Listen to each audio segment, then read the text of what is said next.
All right, so today is going to seem a little bit like a mad rush, a mad flurry, because we're going to cover two sessions due to the weather that we had on Monday. So the first session is going to be about winning with sellers, basically getting the listing.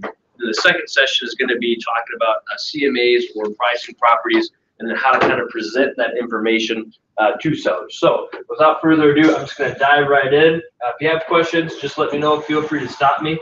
But I'm going to move fairly quickly to make sure that we get through just about everything by noon. Is that okay? Awesome.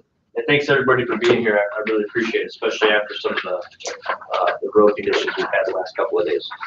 First and foremost, I want to know how's the daily 10-4 coming? How are the 10 contacts, the adding 10 people to your database, and writing the 10 notes, and if you have time, the 10 previews working out? Any good success stories? Did anybody take it upon themselves to do some of their lead generation on Monday when you could probably catch a lot of people at home? How'd it go? Pretty good. Okay. Anybody else? Nothing? Well, good. I mean, it made some appointments. I haven't sold anything yet. No, that's fine. The appointments are good. Don't put too much pressure on yourself. It starts with appointments, right? Right. So the appointments that you made, how'd you go about making them? How those conversations sound? Call them up. I mean, a lot of the people are business people. In fact, I got one today at noon here in Rochester. A guy Perfect. Guy used to live in La Crosse. Worked for some property conglomerate. Okay. And so he's up here. So, but he knows a lot of people in my area. So. Perfect. And how'd that conversation sound on the phone? Good. What are you up to? How's business? Reciprocal. What am I up to? And let's get together. Let's have lunch. So Absolutely. yeah. Right. So, Just connect, a little bit of networking. I'm sure when you guys meet now, you'll talk a little bit about what he's doing, talk a little bit real estate, and you'll have a chance or an opportunity to plant some sort of referral seed, right? absolutely. If you choose to. No, I will plan it. I know you will. Yeah, hard. Yeah. Well, I'm joking. That's what it's all about. I mean, if you have enough of those meetings throughout the year, then plant enough referral seeds and start seeing that business. And was it pretty easy to do? Absolutely. Was it pretty receptive? Oh yeah. Very good. Anybody else? Any other stories? I just messaged someone from Craigslist. Okay, cool. I have an appointment Monday. So tell me about that. What did you see on Craigslist, and then what caused you to reach out to them? I'm just going for people that are moving. Okay. So did they have a home listed for sale, or? They had furniture. Oh, awesome. Very smart. So I went from that angle, and what I specialize in staging. Okay. They can help sell their furniture, and I'm a realtor, realty. So I have an appointment Monday. Awesome. That's good for you. And so what did that conversation like? How did you set the appointment? She called me. Okay. She called you because you reached out to her? Yes, from my message. So you basically said something maybe like, hey, it looks like you might be moving. Just wanted to let you know I do this, this, and this. Would love to help you if you need some help. Right. Very easy, very non-threatening. That's kind of like just, I'm going to throw it out there. Right. She picks that. Okay, so then she called you. She called Awesome. me. We discussed her home. Okay, what did she say when she called? She said, well, hey, I just, I want to sell my house. So, I want to talk. No. Absolutely. Look at Brad. Absolutely. I'll be right there. Are you home now? Just kidding. So then you have an appointment when? Monday during the big announcement. Oh, during the big announcement. And she's kind of skittish, so. Bring her along. No, just kidding. It's 45 minutes from here. Okay. So I really don't want to toy with changing anything up because this week now she's just do what you gotta do. Do what you gotta do. So always tell people about team meetings and stuff like that. We have meetings, if you can make it, awesome, but your business comes first. Go do your business. Nobody's ever gonna hold it against you for going and doing some business, right? Well, good luck on that. And so this will be really relevant for you today. We talk about pre-list packet and all that fun stuff, CMAs, yada, yada. Awesome, very good. Too easy. Anything else? I did get that buyer under contract. Nice, good for you. How'd it go? Good. Where'd you guys meet?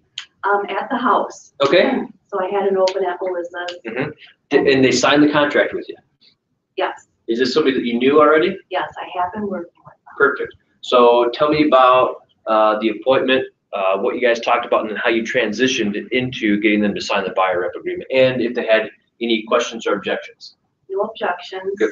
We had been working together for quite a while. Okay. I mean, for maybe a month. Okay. So we were very familiar with each other. I built a good rapport with him Mhm. and just said, I think it's time that we need to take this from a customer into a client relationship. And you, how had you pick them up before? Open house. One of Awesome. Lori's open houses in town. So did you specifically schedule the meeting with them at their house to do just that, or were you guys already having a meeting about something and you figured, hey, I'll broach this topic as well? We have been meeting at townhomes. Oh, so you did it at a home you were at a home I showing. was showing. Perfect. That's too easy to do. Just with work schedules and everything, and No, that's convenient for you, convenient for them, because you're already at the showing. That makes a lot of sense. Now, before you went on that showing, did you have a conversation with them and they kind of knew or expected that you were going to go over paperwork? Or while you were there, you just say, hey, while you're here, I'd like to go over this with you and move from a customer to a client yeah, relationship? while we were there, I had already had them sign a disclosure, Agency. agency disclosure a couple of weeks ago. Mhm. But the conditions where we were in a vacant townhome, Yep. it was freezing. Freezing It was cold. Sand I've been there cherry. before. A little 3-year-old girl was there, their granddaughter, their Yeah. daughter. It just wasn't time. Yeah. So this, time it was Perfect. set up. So when you said, hey, it's time to take it from customer to client, what was the reaction that you got? Just, okay, yeah. Sounds good. And then what'd you do? I had the paperwork already completed, went over it. We signed it, and fairly easy. Perfect. Now, how do you feel about that relationship and that piece of business? I feel very confident. They're in a rental situation until June, so it's the timing piece of it. They're also working with a lender, so they're not. Even better that you got them to sign that contract then. Right. Even better. That's good. So we're just waiting for the pre-approval letter. Perfect. It was pretty easy to do. I think so, yeah, I feel good about it. And Brad and I had talked about it last week too, and that some of the comments you made helped, so, and then, Some of the comments Brad had made? yeah, and then the role playing you and I did last Friday, it really helped, was on my mind. Good. Great. Congratulations. Oftentimes you just have to pull the trigger and throw it out there, and usually it's pretty well received and people aren't too, offended by it, especially if you've been showing them a little bit. Right, But and constant emails. yeah, that's great. So I think we talked about that a little bit last week, that it was the follow-up that ultimately kind of helped you convert them into Oh, a working relationship. daily follow-up, new listings and new things, and so. Awesome. I got to write my first offer on Saturday. Nice, very It good. was a multiple offer, Okay, and we did not get it, okay, but it was a good offer, but that we got beat out by a cash offer, okay, that's gonna and happen. that's hard. What was the price point? The price point of the home, the asking price was $184.9. Okay, yeah. Okay, yeah. And we did write an above offer. Okay.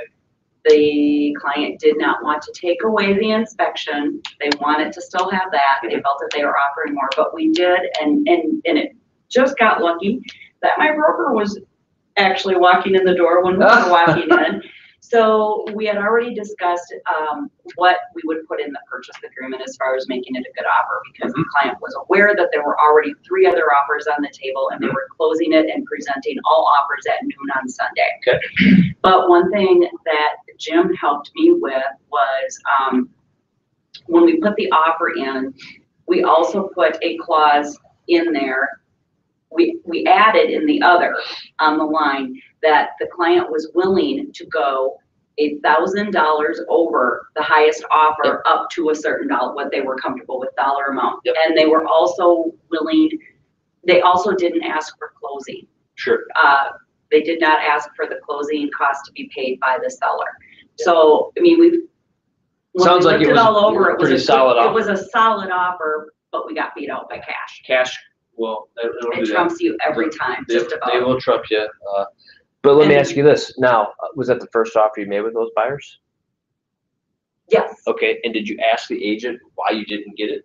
yes, And he said cash? cash. Did I he did. say, did he happen to say cash and it net them more, or just said, hey, it was a cash offer? He said it was a cash offer. He said your offer was very good, but they got a cash offer. Okay, so what we need to do in that situation, I'm sure you've done this, is we have to share with our buyers the feedback we get as to why they didn't win that one, right? Because oftentimes what happens is we just say, hey, unfortunately, we didn't get it. I did. I told him exactly Right. why.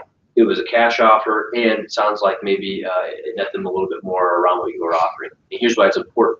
Because every time the buyers miss out on one, we need to help them learn how to strengthen their offers moving forward so that they can find some success. Because what will happen is some people, they're just making offers or either coming in below or just, not even netting them what they're asking, and it's multiple offer situations. And if they don't learn what it's going to take to win, then they're going to keep spinning your wheels, and either A, never get under contract, or B, give up. Right? And they actually offered close to 5,000 more, plus they were offering That's even huge. on top of that of the asking price. So But then another offer slipped in Mhm.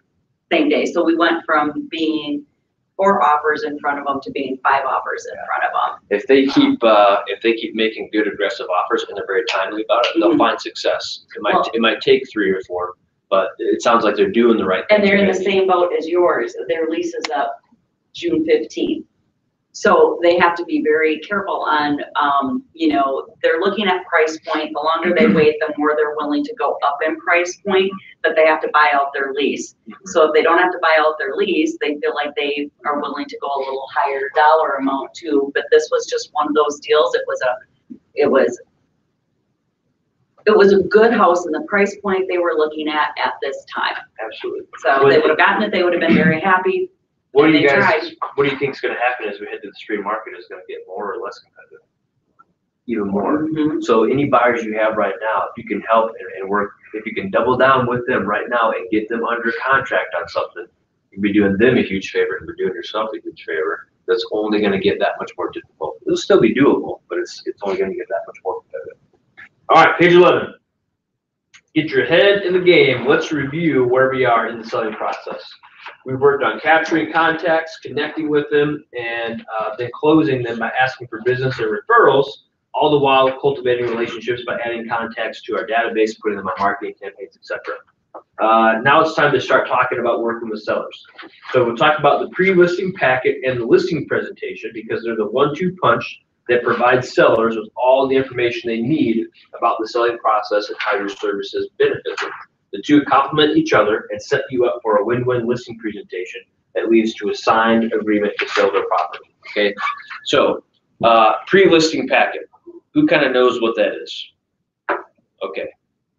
Anybody else? Any ideas? Any guesses as to what a pre-listing packet might be? So let us know what a pre-list packet is. Would I kind of know what it is? Absolutely. So a pre-listing packet, I guess maybe I'm thinking listing, it's different than the listing packet. Well, they could be similar.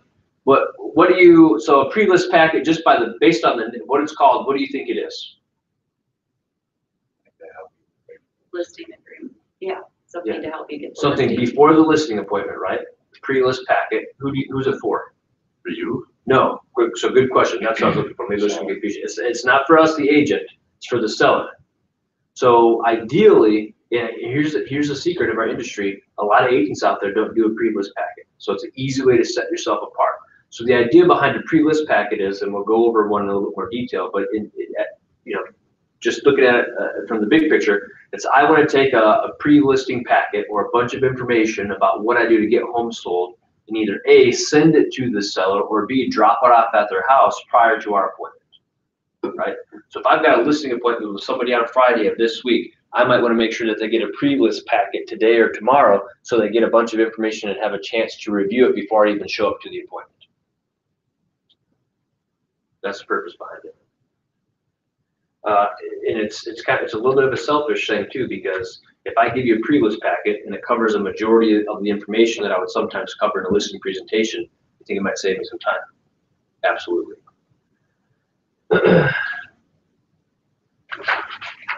Page 12. Focusing on listings has major benefits. The first one is, page 11. You guys are only one page behind me, right? Is it 12 this time? I'm in line with you guys today. Thank goodness. Listing provides more exposure. Advertising listings can really help you in your marketing efforts, right? You get a sign that you can put up, you can hold open houses, you can market the property on social media, etc. They bring in buyers.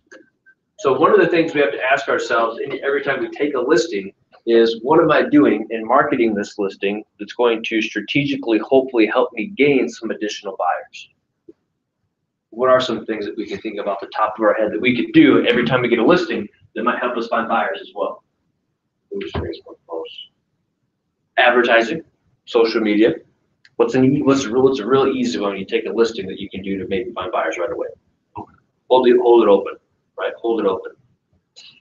And do an open house that's, nothing crazy, but we, a little bit more purposeful about it. Maybe you knock on some doors and stuff like that, really drive some traffic there.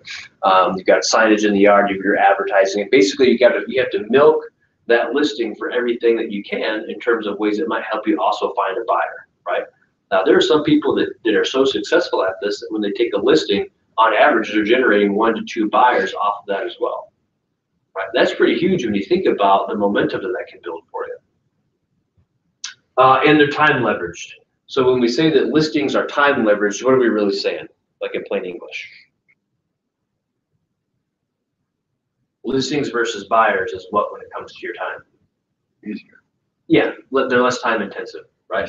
Go on a listing appointment, take the listing, signage goes up, we do our marketing efforts. I'm not out showing properties, however many nights, however many properties, making however many offers until we successfully negotiate one, right? Listings, the ball is in your court a little bit more as an agent when it comes to managing your schedule and your time versus with buyers. Because both of your schedules have to align with when you're working with buyers. Does that make sense? Mm-hmm. So that's why focusing on listings is very powerful.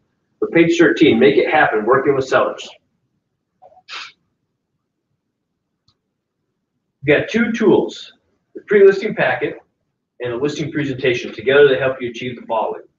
Pre-qualify the sellers to understand motivation. Now, here's what I'll tell you.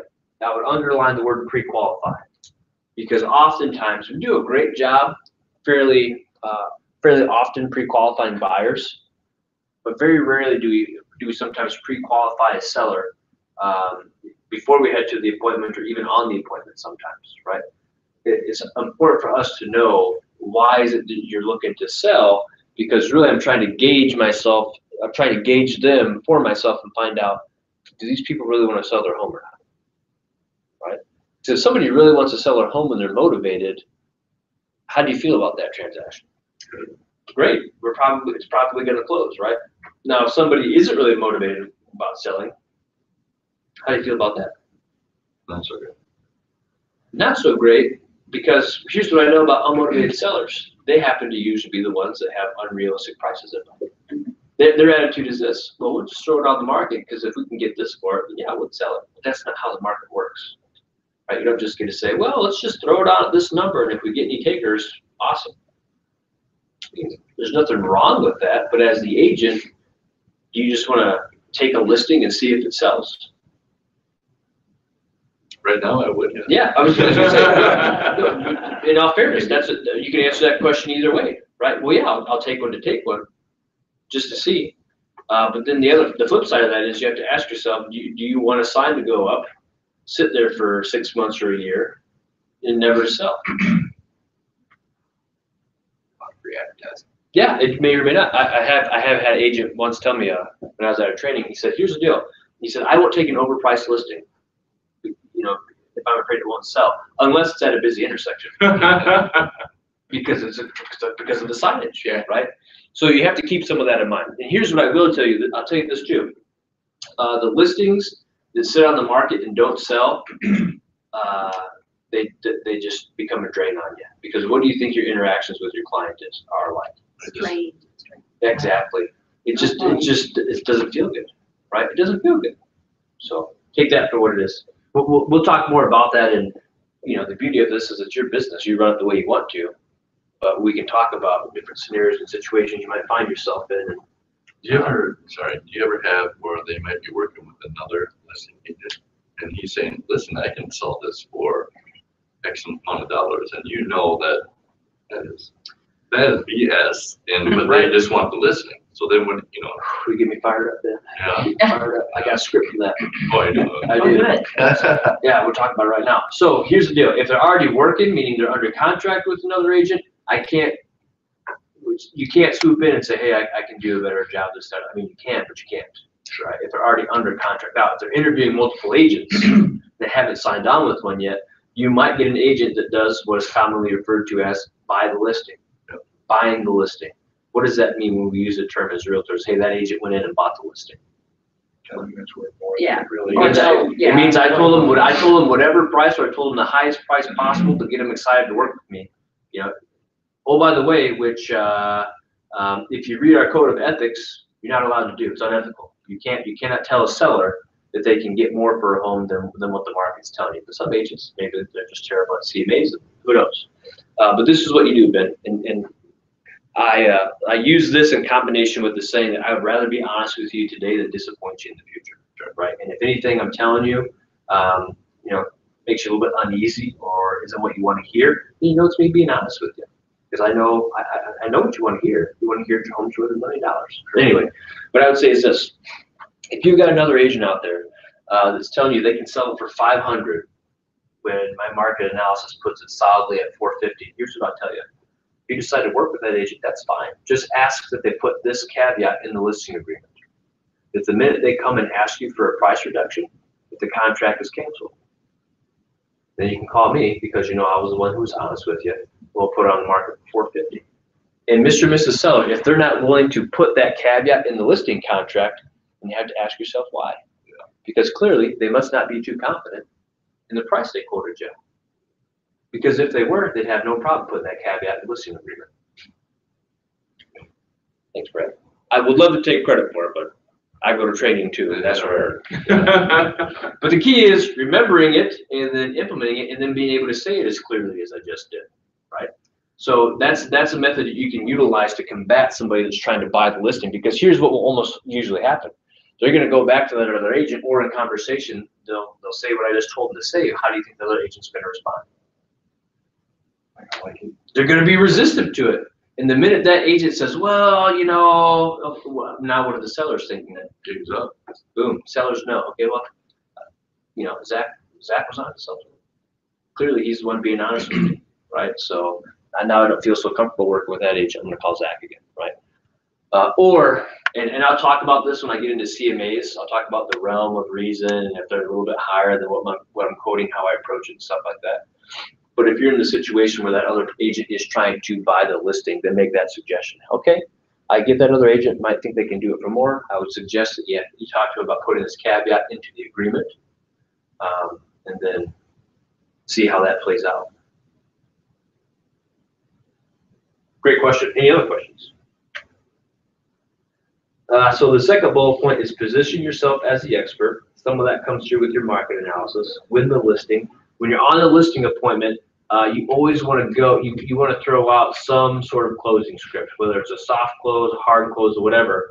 Don't leave without, basically saying, hey, should we do the paperwork today, right? That used to be a hard topic for me to broach early on in my career.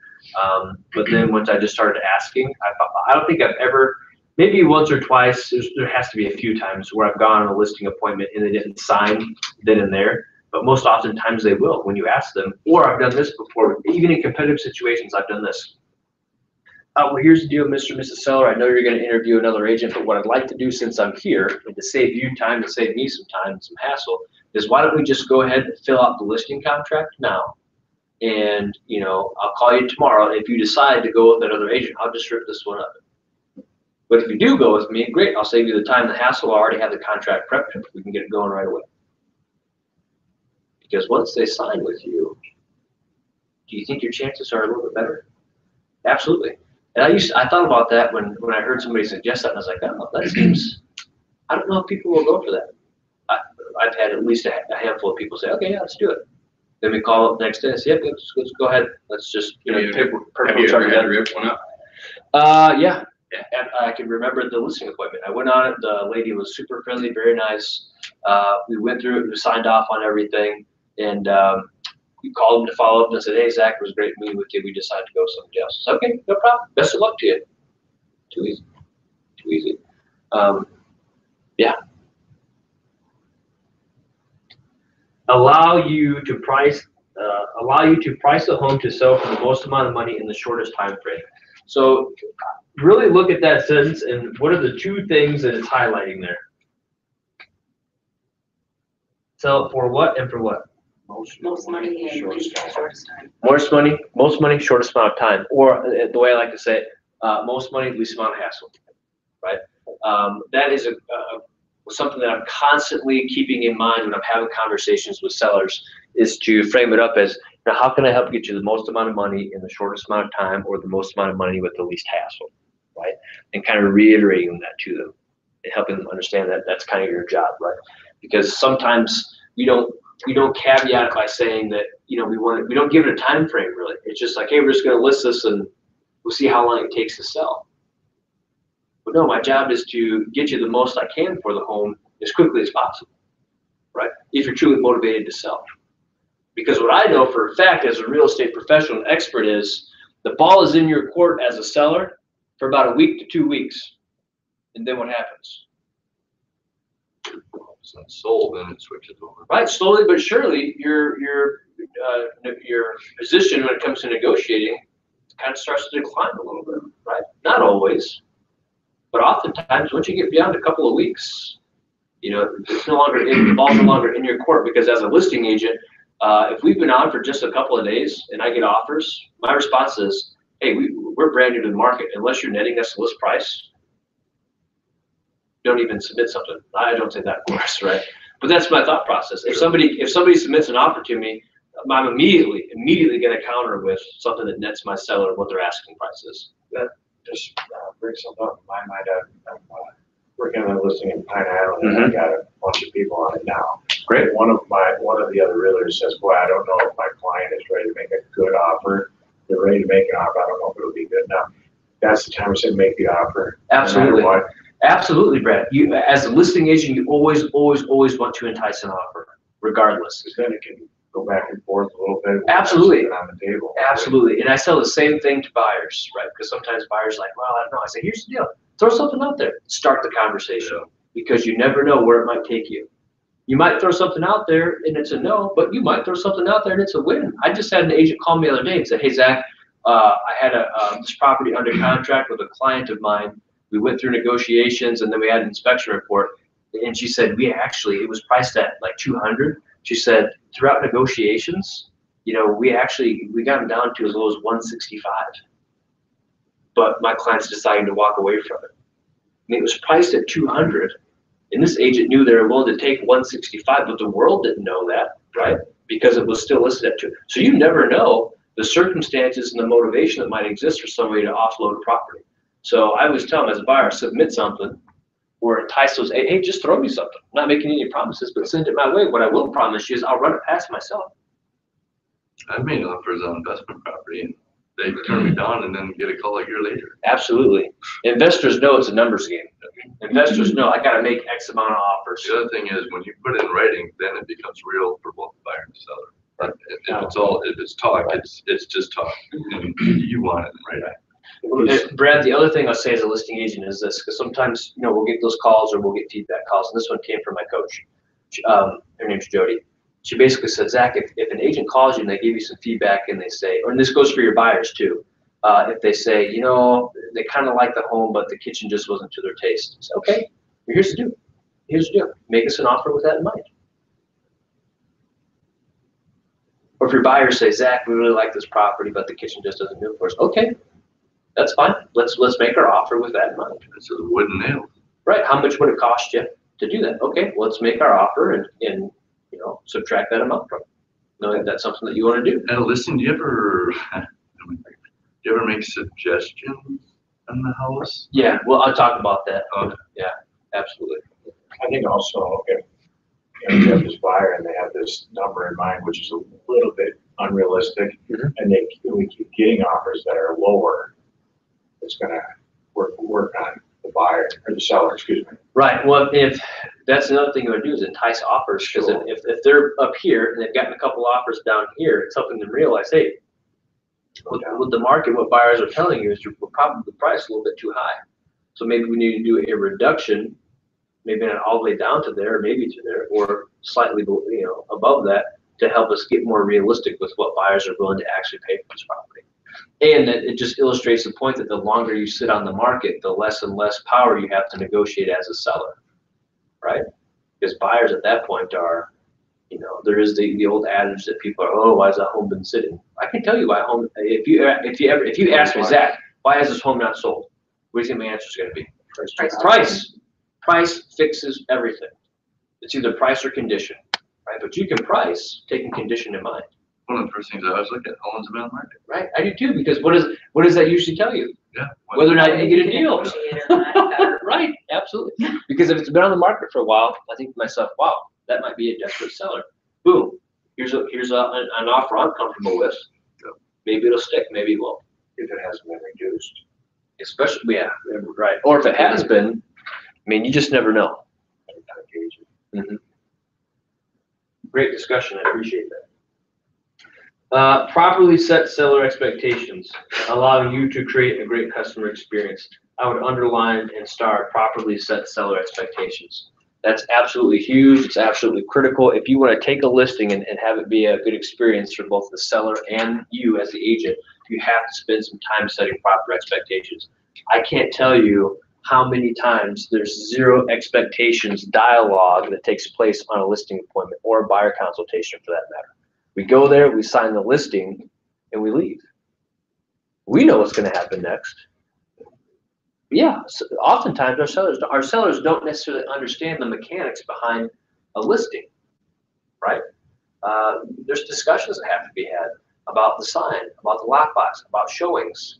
How are they going to get contacted about showings? What does it mean? How long are showings for? Do I have to be there? Do I not have to be there? How's the lockbox going to work? I need a spare key. By the way, sign's going to go in the yard. Then another sign's going to come in. Open houses. Let's have a discussion. Do you want them? Do you not want them? Here's how open houses work. Here's what we're going to do next, right?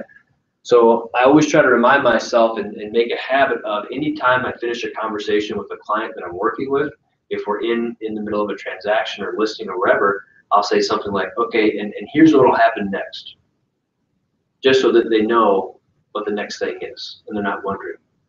Because what you'll learn is when you're working with several different people, it's a lot of different personality types, right? Carly's working with a gal right now who her husband saw the home. It's under contract. They're moving to inspection. She hasn't even been in this thing. We called to say, hey, congratulations, we're under contract. Now we can help get your inspection scheduled. And she said, it's already scheduled. She said, fantastic. That is somebody who is just, I'm moving. I don't care. Let's just make it happen. I don't need, quit wasting my time. But I don't need this. You don't need to hold my hand. Right? Awesome. Oh, God, I love those people. Right? When they're clients. Right. Then we've got other people where it's like I have to have my cattle prod. Like, hey, your offer was accepted. We got to do some stuff now. Like, where's that earnest money check that we talked about? Right? We got to get your inspection scheduled. Hey, you need to get these documents to your lender because your lender's called me saying you haven't got your documents yet. We got closing in a few weeks, right? So setting expectations or letting them know how the process works, what needs to happen next, and what they can expect from you is absolutely critical, especially in a listing, because most times agents will take a listing and then communication kind of stops or drops off dramatically, right? Because if it goes live on the MLS, and there's no offer or anything, what is there to talk about? Weather. Yeah, right. Hey, that your listing is obviously still active, no offers. People don't want to make that phone call. Yeah, right. Right? People don't want to make that phone call, but you should. If you set the expectations in your listing appointment, it becomes easy to do that. Mr. and Mrs. Seller, one of the things that we do or that I do is I'm going to call you every single week. And we're just going to touch base about the listing.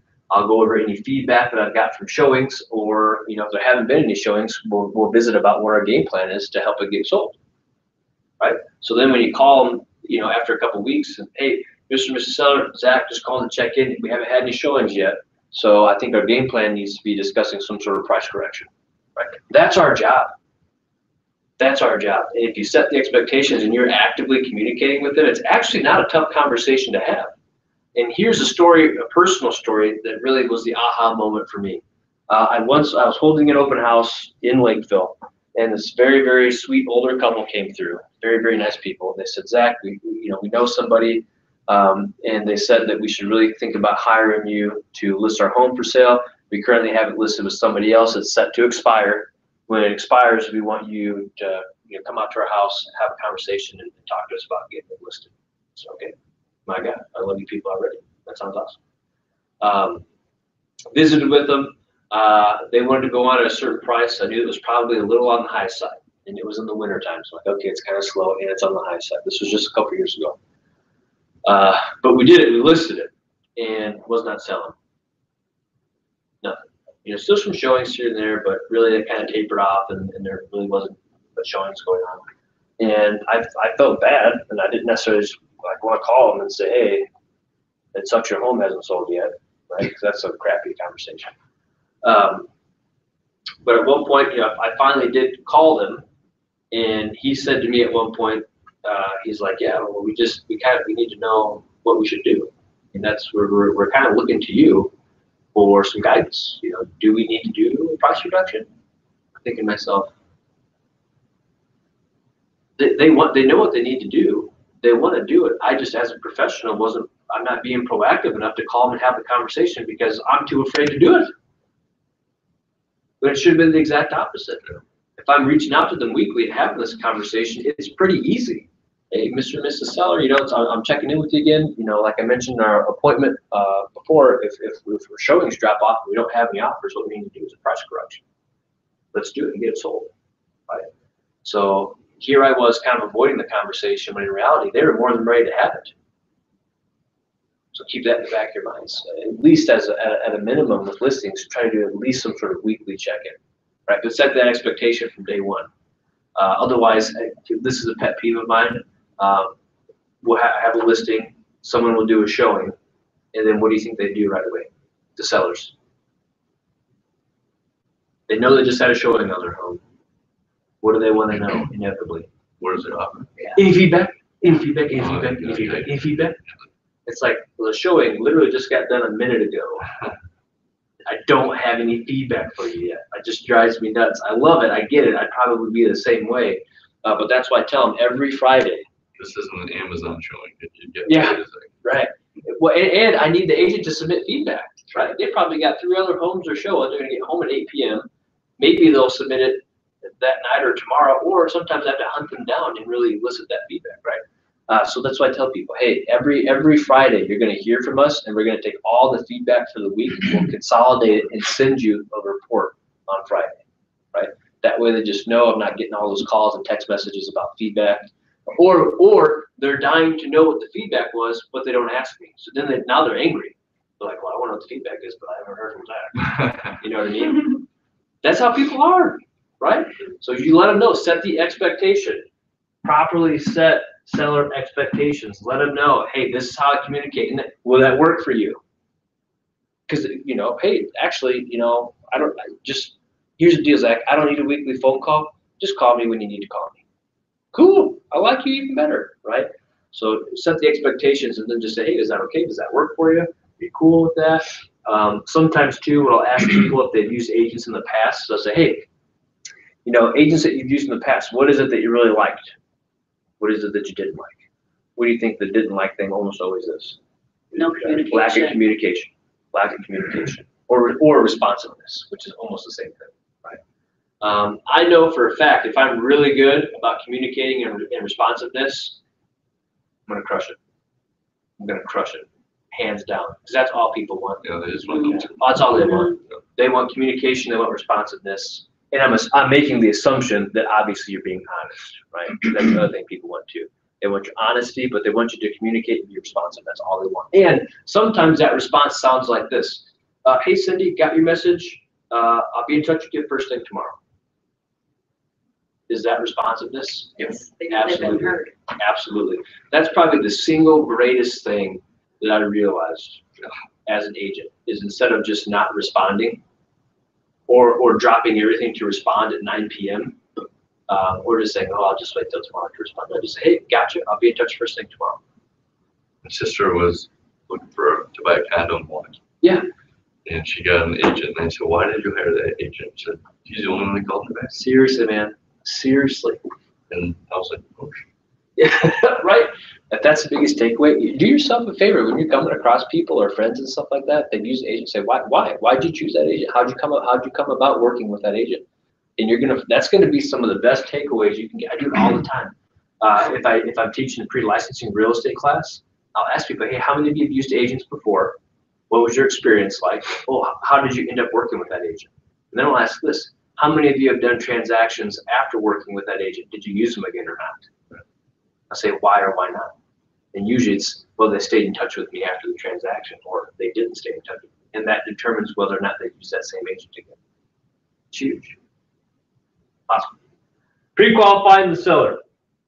When calling to set a listing appointment with the seller, you'll want to confirm important details, including the motivation. Pre-qualifying the seller will help you prepare for the listing appointment and gives you insight into the mindset of the seller or their motivation.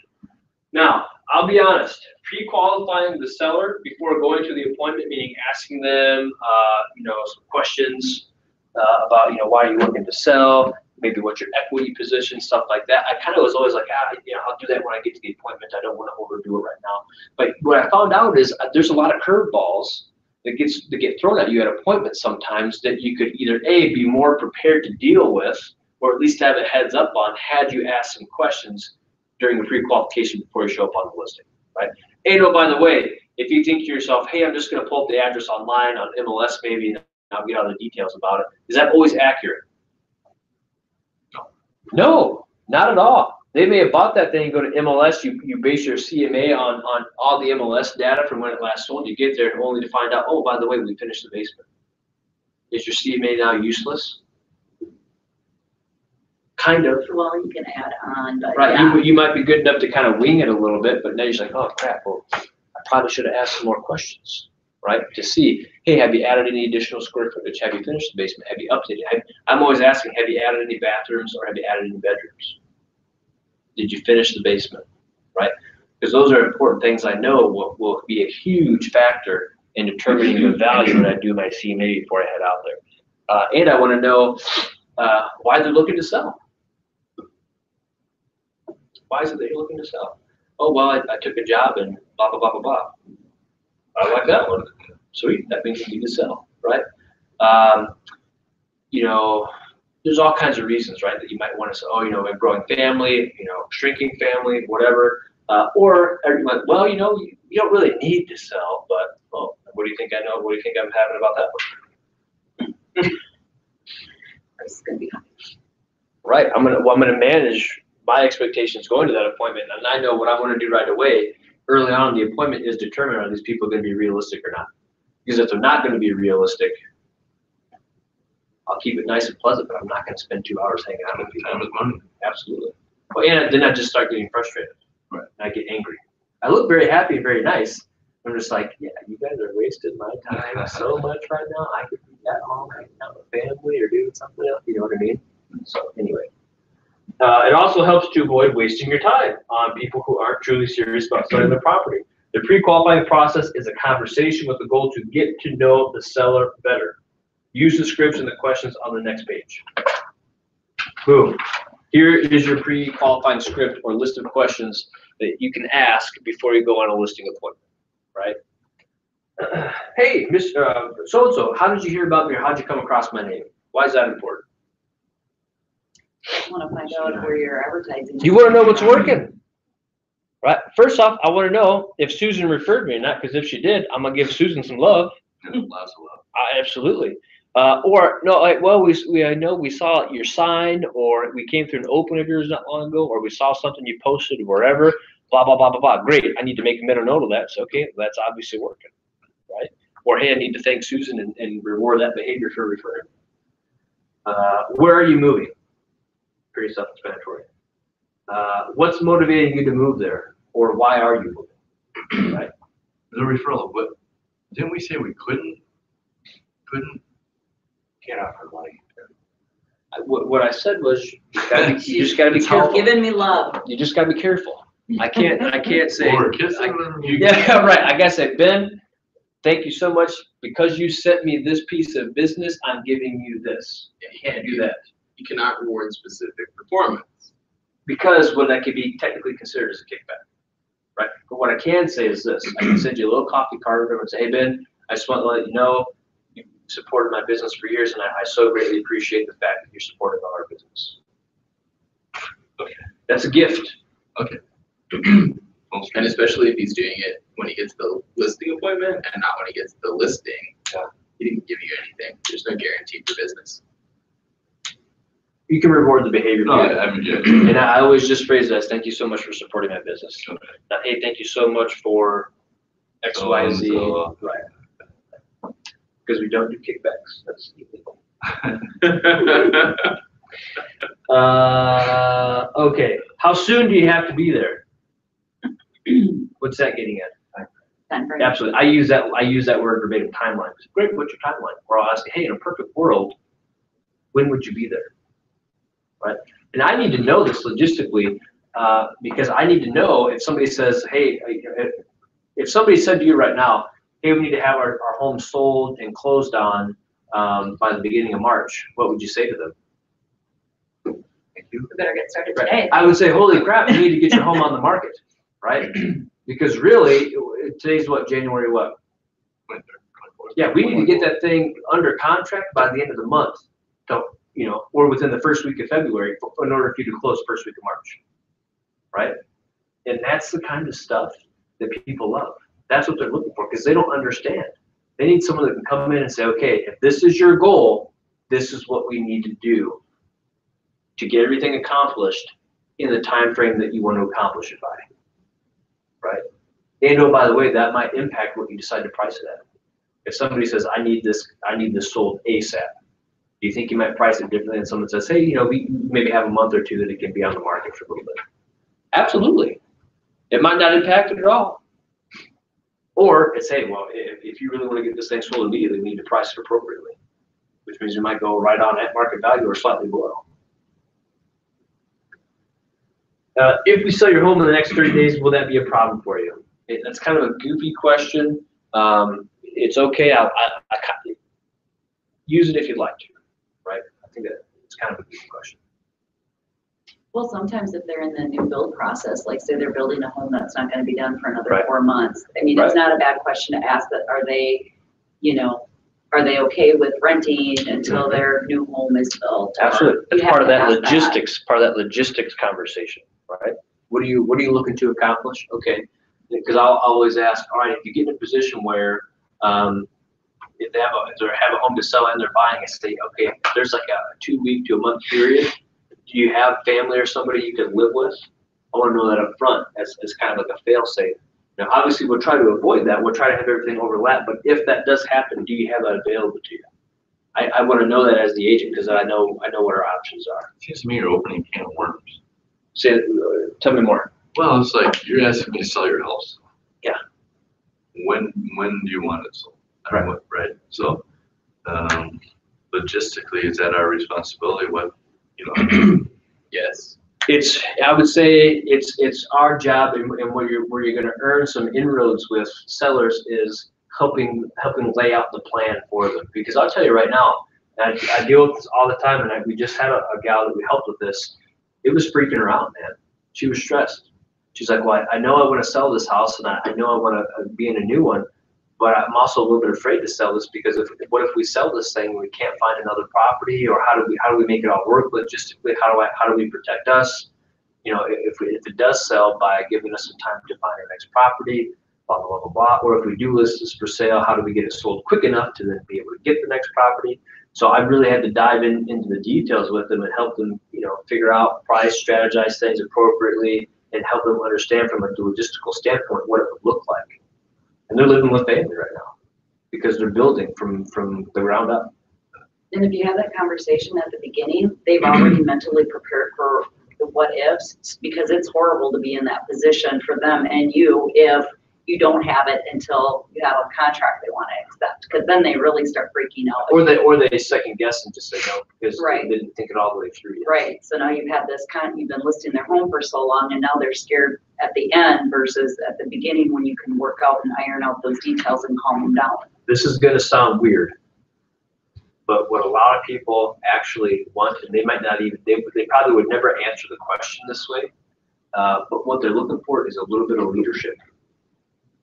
I'm looking for somebody that can lead me through this process, that can help. Sometimes, we can't necessarily tell our people what to do, but sometimes we're looking for somebody to say, hey man, this is what you need to do. Take the reins. Right, or this is what I would suggest, or hey, I used to approach inspection reports like this. So, the inspection report came back. What do you want to do? Because I didn't want to necessarily influence them, but I realized, Zach, they're probably hiring you to look at the inspection report and say, hey, I have a copy of the inspection report. I noticed this, and here's kind of what I suggest, or here's how I would approach it, right?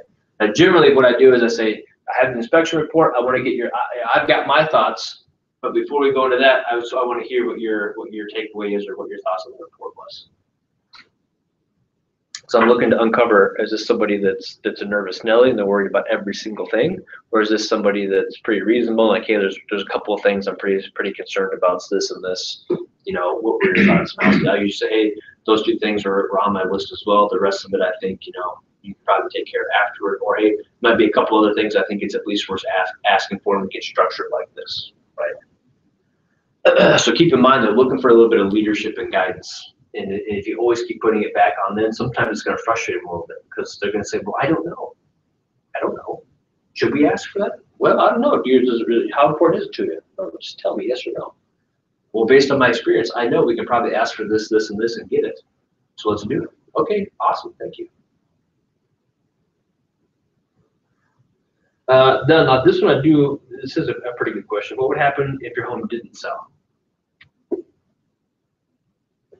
Because the answer I'm looking for is, oh, well, it really wouldn't be that big of a deal. Probably not too motivated, right? Versus, well, no, we need it to sell. We're moving.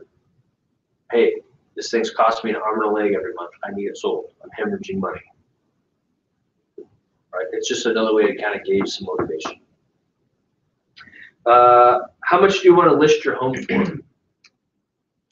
Now, I usually ask that question in person. That's usually at my listing presentation. And I usually don't ask it that way. I usually ask it, hey, do you already have a price in mind? Or do you already have a number in mind? That's how I ask.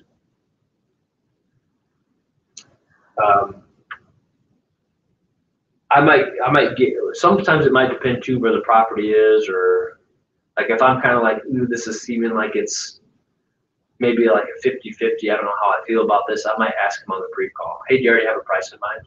Because if I can gauge right then and there that they're nowhere near reasonable, I'm probably not going to waste my time on the appointment, or I might refer them, right? But if if it's kind of one of those appointments where I'm like, oh gosh, I don't know, and they say, well, we're thinking of this number, it's like pretty in line, great, I'll still take that appointment, absolutely. I'll be sending you a packet of information. Could you do me a favor and take a few minutes to review it before we meet? That's the pre-list packet we'll talk about in just a minute. Any questions before we meet? Anything I should come prepared to speak to?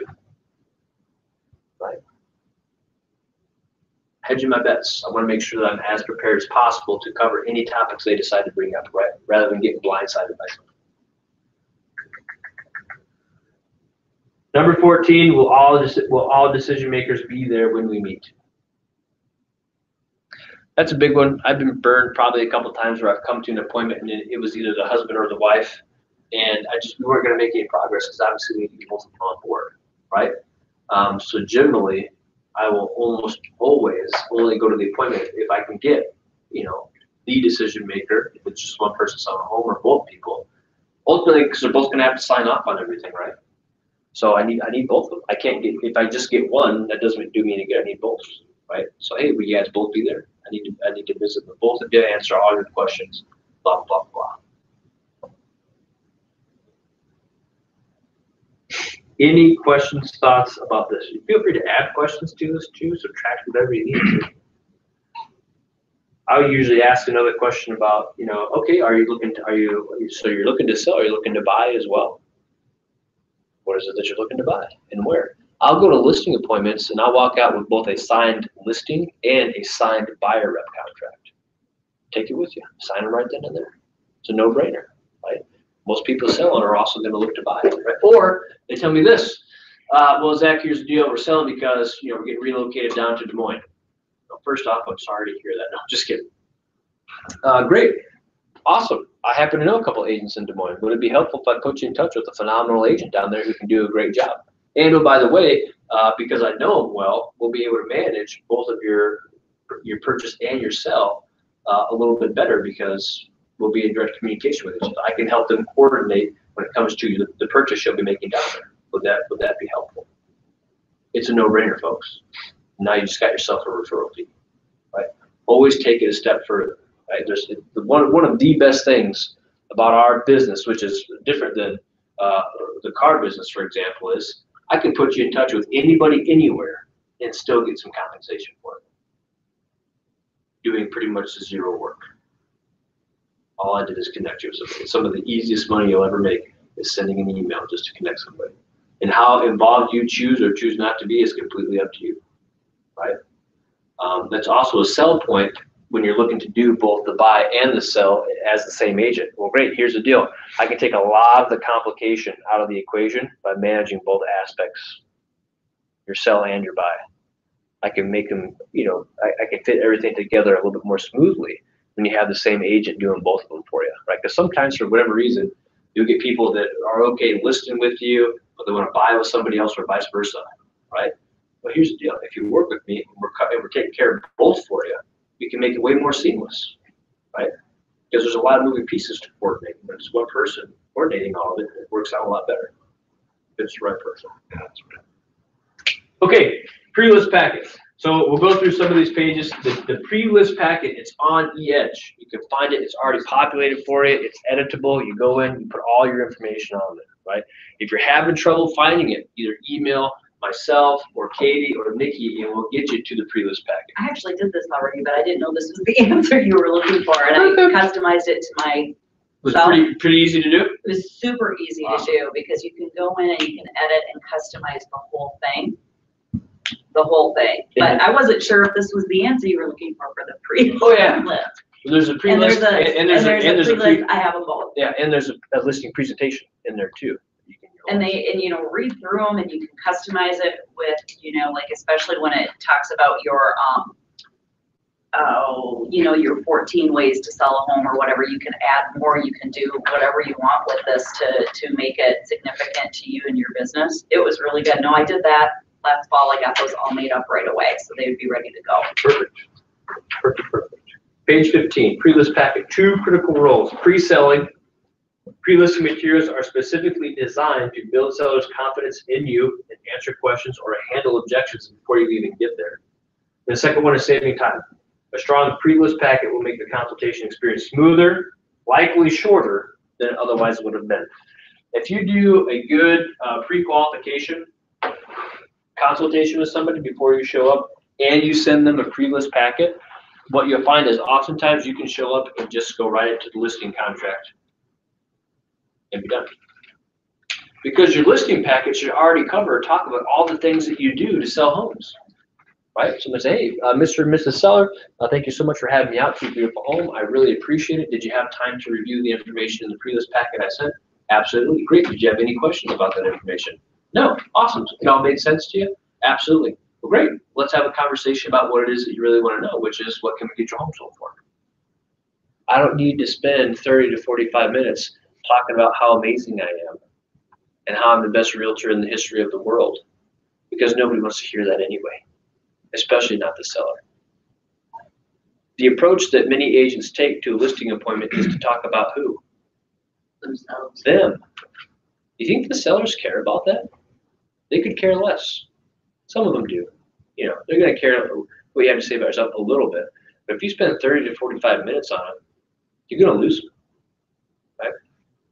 What they want to talk about is them. Them, right? Here's what we're looking to do and why. The more listening you do and the better questions that you ask on that listing presentation, the more success you're going to have, versus just vomiting and spewing all kinds of information about them, about why you're amazing and number one and why they need to work and listen to you, right? So the pre-list packet allows you to do all that. And you can gloat like crazy about yourself in your pre-list packet, and it's okay because it's not you saying it about yourself in person, right? It's kind of right, client testimonials, reviews, all that fun stuff. We're going to let other people go up about you for you. You can alleviate a lot of time from that consultation by having all that information in the pre-list packet. Okay, I've already talked about how this is available in ES. So page 16, it's all about the seller. It's all about you. My real estate business is built around one guiding principle. That's all about you. It's customer service driven, right? I will help you buy, boom, there's a list of items. Getting the home ready. This is gonna cover the things that we need to do to get the home correct. And stuff that will affect the value and talking about market conditions, competition, etc. Right?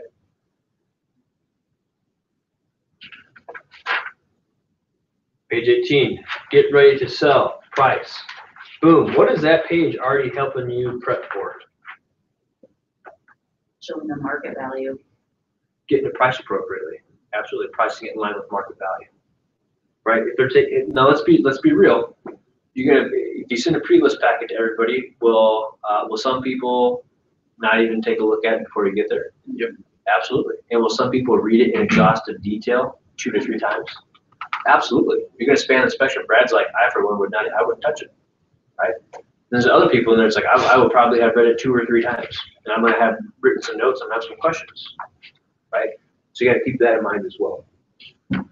But for some of these people that dive into it, that's exactly what you want them to see. They're already, and if you can reference this material, you're well, just like in the pre-list packet information I sent you, pricing your property, blah, blah, blah, blah, blah, you can reference the graph again. Getting ready to sell, great, I'm already laying the foundation about what things you can do to prep your home. Going on an appointment and they're like, oh, we've already done this, this, and this, and this. You're like, oh my gosh, this is amazing, perfect. Right, we're already moving down the right path. Questions? What's the most important thing you're looking for in a listing agent? Why do you think that might be an important question to ask? Expectation. Expectations. You don't know. We just assume so much about people. We never actually ask them. That's a big thing. What are you looking for? What experiences have you had in the past? Kind of talked about that a little earlier. How do you like to be communicated with? What's your preference? Think you get a wide variety of answers to that question? Absolutely. How frequently would you like an update on marketing? So a couple things. You can either include that question or not include it, or you can include it as a statement. Hey, we update you weekly, or hey, we update you monthly, right? How frequently would you like an update on showings? Please list what you're most concerned about in the marketing and selling process, et cetera, et cetera. You'll find that some people, it's the goofiest, smallest things that are the most important to them, right? Carly got a phone call over the weekend from some folks whose home she sold, and they said, hey, Carly, we want to take a picture. When is a sold sign going to go up on the sign, right? I don't even think about that. I just think, listen, a lot of people really don't care, and selfishly, I don't want a sold sign on it. That's what people call on the sign. Is this home available? No, but this. No, but that's Exactly. If I put a sold sign on there, they're not going to call me. No, I'm just kidding. So stuff like that people it's important to them, but for you and I, it's like, no, what's really matter? Well, they wanted to take a picture with the sold sign, blah blah blah blah. So, questions say what's important to you. What are some things I really need to? Well, a good question that I'm not saying that you ask this specific question, but something similar to it is, hey, how do I win with you? How do I lose with you? Right? If I ask you a question, hey Ben, if we're working together as business partners, how do I win with you? You sell my house and get that price. Okay. Not a lot of hassle. Okay. How do I lose with you? A lot of hassle. Okay. Now I need I don't need to know everything every day. Just Right. be responsive and do your thing. So now I know what's important to Ben is that I streamline this, make it efficient, and that he doesn't get bugged. Right? He's looking for efficiency, someone who can just get the job done with minimal interaction or minimal headaches or hiccup. Right? That's important for me to know. Ben's probably not going to want to call every time there's a showing. Right?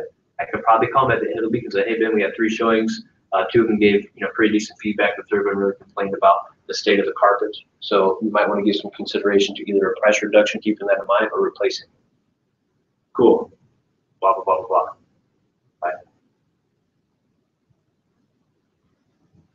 Okay, page 21. There is a section that's about you. You can tweak it, keep it, whatever you want, just a couple of things about yourself. Testimonials can be squeezed in there, whatever you want. Now notice, this pre-list packet is not a novel. It's pretty short and sweet, right? When I tell people, hey, this is what we do for you, here's a little bit about ourselves. Get your mind thinking about some of the questions I'm going to ask you so that when I get there, you're ready to answer them. We'll be able to hit the ground running. Notice the About Me page is the last one. If you go on to KW Connect, you can watch the video, search listing presentation. You can watch an agent talk a bit about listing presentations, how they approach it, some things that work for them, etc. Page 23, the listing appointment.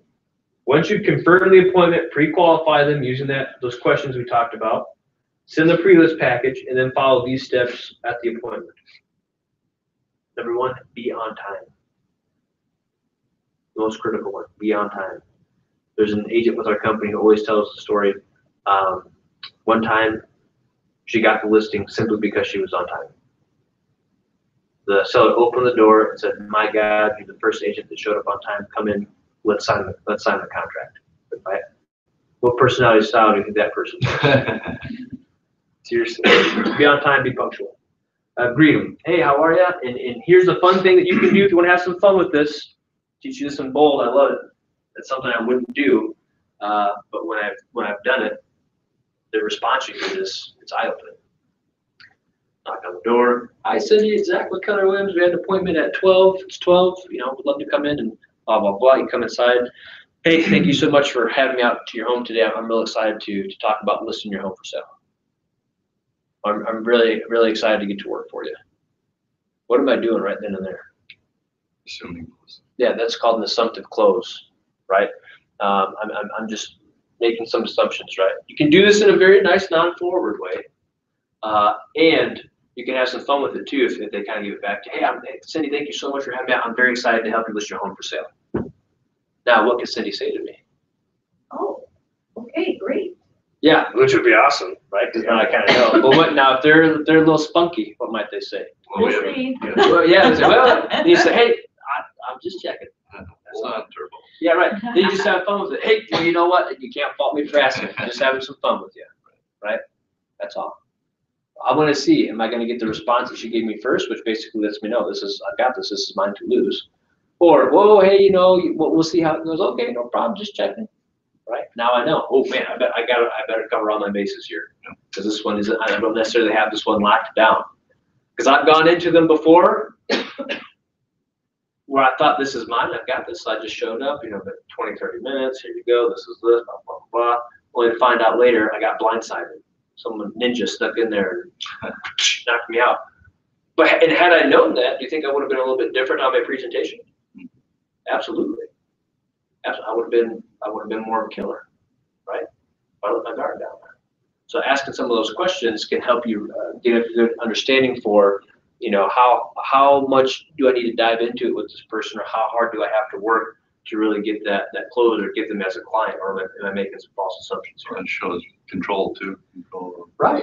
Absolutely. And if it gets to that point, you know, I don't think there's anything wrong with telling people, yeah, well, I'm assuming that you want to hire somebody that's, you know, pretty aggressive when it comes to marketing your home and getting sold, right? Not aggressive in a bad way, aggressive in a good way, meaning you're hardworking. That's how I am, right? So explaining that to them on the consultation, that's why I'm asking for your business, because if people are interested in your home, I'm going to ask them if they want to make offers, right? People are like, well, that's kind of what we want. That's what we're hiring for. Okay. Walk through the home. Now let's talk about this because this is a double-edged sword, okay? Have you ever had a friend or anybody walk you through their home before? Like maybe you went to a housewarming party or whatever? Anybody? Okay. What's the longest it's ever taken you to do it? Depends on if the guy does it or the girl. Absolutely. Well, I'm not going to go there. The answer I was looking for is it depends. Some people, you didn't know you just signed up for a 3-hour tour. Other people, it's like, hey, there's a bathroom, there's a bedroom, blah, blah, blah, blah. Hey, let's get back down to whatever, right? What you don't want to do is end up on an hour-long tour of a home. Then you sit down for your listing portion, which might be another 45 minutes to an hour.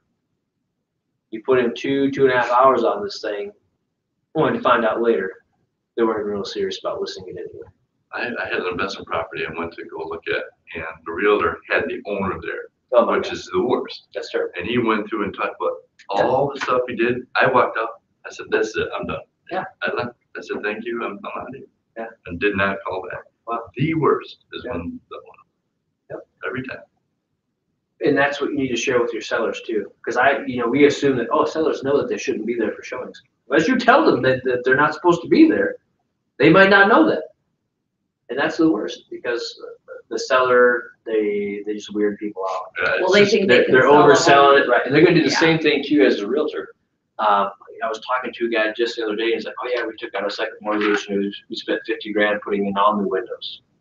I thought to myself, that's awesome, new windows are great, but it's not gonna make your home sell for $50,000 more, right? You have to have windows. That's just an assumption. It might be nicer, that's also, it's a perk. Someone might buy that one over another one because yours are newer, but they're not even gonna pay you $10,000 more. They're not gonna pay you anything more, really. It just makes it more sellable, right? It's supposed to have windows. Right. So a couple of things. There's a couple of ways you can approach it. You can go in and this is what works pretty effectively.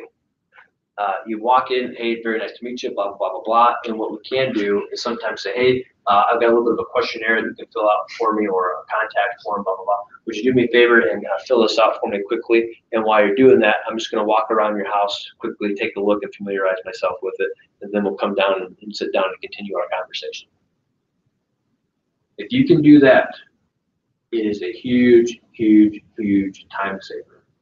Or they say, well, can we show you around? Actually, that would be great, but what I'd like to do first is let's have a conversation. And then after that, maybe then we can go around and take a look at the house real fast, right? Have the conversation first. See if they're going to be realistic with you when it comes to getting the home listed before you go on the 45-minute to an hour-long journey. I think just over time, I've gotten a little bit better about I just start walking around. I keep it moving, right? If they want to sit there and tell me something, like, oh, okay, that's awesome, that's great. Okay, and then what's over here, right? Just in a nice way, keep moving it along, keep steering it along, so you don't get stuck there for too long, right? Because we think that on that walk of the home that we're building rapport and we're winning them over, right? That's really not happening, right? And I know this because there's an agent that will always tell a story about how he was they showed him the house and it took like an hour, but they built so much rapport. They were talking about hunting and fishing because the guy had stuff on the walls, and they were talking about the Vikings, blah, blah, blah, blah, blah. They had their thing and they hired some other agent. What a waste. What a waste, right? Not to sound callous or inhuman. I love people. I love visiting with you. But here's the deal. When it's 6 p.m. at night and I come to your home on a listing appointment, do you think I want to be there till 9 p.m.? No, I've got a family to get back home to that I would rather hang out with. I love you, Brad, but I'd rather go hang out with them after an hour, right? And I'd be even more PO'd if I'm stuck from 6 to 9, only to find out I didn't get your business, right? So safeguard your time, safeguard your schedule, and just be more purposeful on the appointments, right? What if you see an issue with the house? I'll bring it up to him. Oh, you know. Yeah, absolutely. Okay, so walking through the home. This is on page 24. Kitchen table, best place for the presentation because it has the sellers. They're relaxed, they're friendly. You can talk to people. You can engage them kind of both evenly. You can sign stuff. I've had to do them before. We're like sitting on the couch. Very weird. Very weird. Try to get it at the table if you can, right? Keep your home tour checklist if you want to. You can walk through, take checklist, take notes, and all that jazz. When you're early on when you're doing this, you might want to take this with you because it helps you catch everything that's going to be needed for the MLS input sheet. Where do you get that? This year, your home tour checklist. Yeah. Search on eEdge for that. Yep.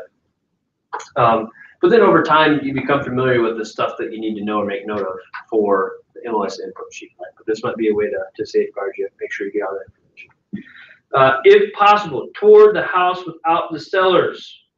This will give you the ability to focus on the tour and not them. You'll be able to control the time and the agenda for the tour. Additionally, touring without the sellers will prevent the sellers from building up the home's value in their minds by telling me every detail they perceive as positive.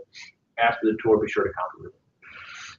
Here's the other way that I can do it that kind of makes it a little bit more understandable. Mr. and Mrs. Seller, I'd love just to buzz through the house of my own real quick. It'll take me just a little bit. I'm very experienced at this because it's very important for me to see the eyes from the eyes or from the perspective of a buyer, right? Because that's who ultimately is going to be coming into your home and walking through it. So I need to come through as a buyer, at least initially, and just see what my initial perceptions are without necessarily having the input from you that a buyer won't have when they're here on a showing. Right? And then I'll come back with any more visit. You can tell me about some more things about your home. But I want to really get a sense for what it's going to be like for a buyer to walk through that property. They'll almost always buy that one. Almost always. Because it's true. I need to come in and just get an initial once-over, right? Because this is how it's going to be for buyers when they come through this property. They're not going to know the story behind this, or this. They need to come in, see it for what it is. Now let's have our conversation. Listing presentation. The listing presentation is where you convince them to list with you. It's your opportunity to explain the reasons why they should hire you and go with the price you recommend. Create a great impression. Part of that starts with the pre-list packet and the pre-qualifying questions. Share your price recommendation. And again, like I said before, set expectations for how you will market the home and how you'll work with the sellers. Any questions about that? So next we're going to look at the listing presentation. So page 27 is the first page. I'm going to buzz through this because it's like 40-some pages long, which is pretty aggressive for a listing presentation. Right? You're doing a page a minute. Right. A guide to selling your home. Now, the three things that I want you to keep in mind is this. Your listing presentation is designed to do three things, in my humble opinion. Number one, demonstrate your value, demonstrate your expertise, and set expectations. The listing presentation is a chance for you to demonstrate your value, demonstrate your expertise, and set appropriate expectations. Other than getting the listing, those are the three goals and objectives, right? Because you get the listing by demonstrating your value, your expertise, and setting appropriate expectations, or having a conversation about what their expectations are and how you intend to meet them, right? That's how you go about it. Okay, page 28, a guide to selling your home. Preparation, talks about the appointment. Thank you for giving me the opportunity to have your home sold. Review the pre-listing packet information with the seller. Just ask if they had a chance to look at it, if they have any questions about it. And then this is a good one. If you look at page 29, goals for today, or goals for our meeting, or goals for our appointment. Discuss your motivation for selling.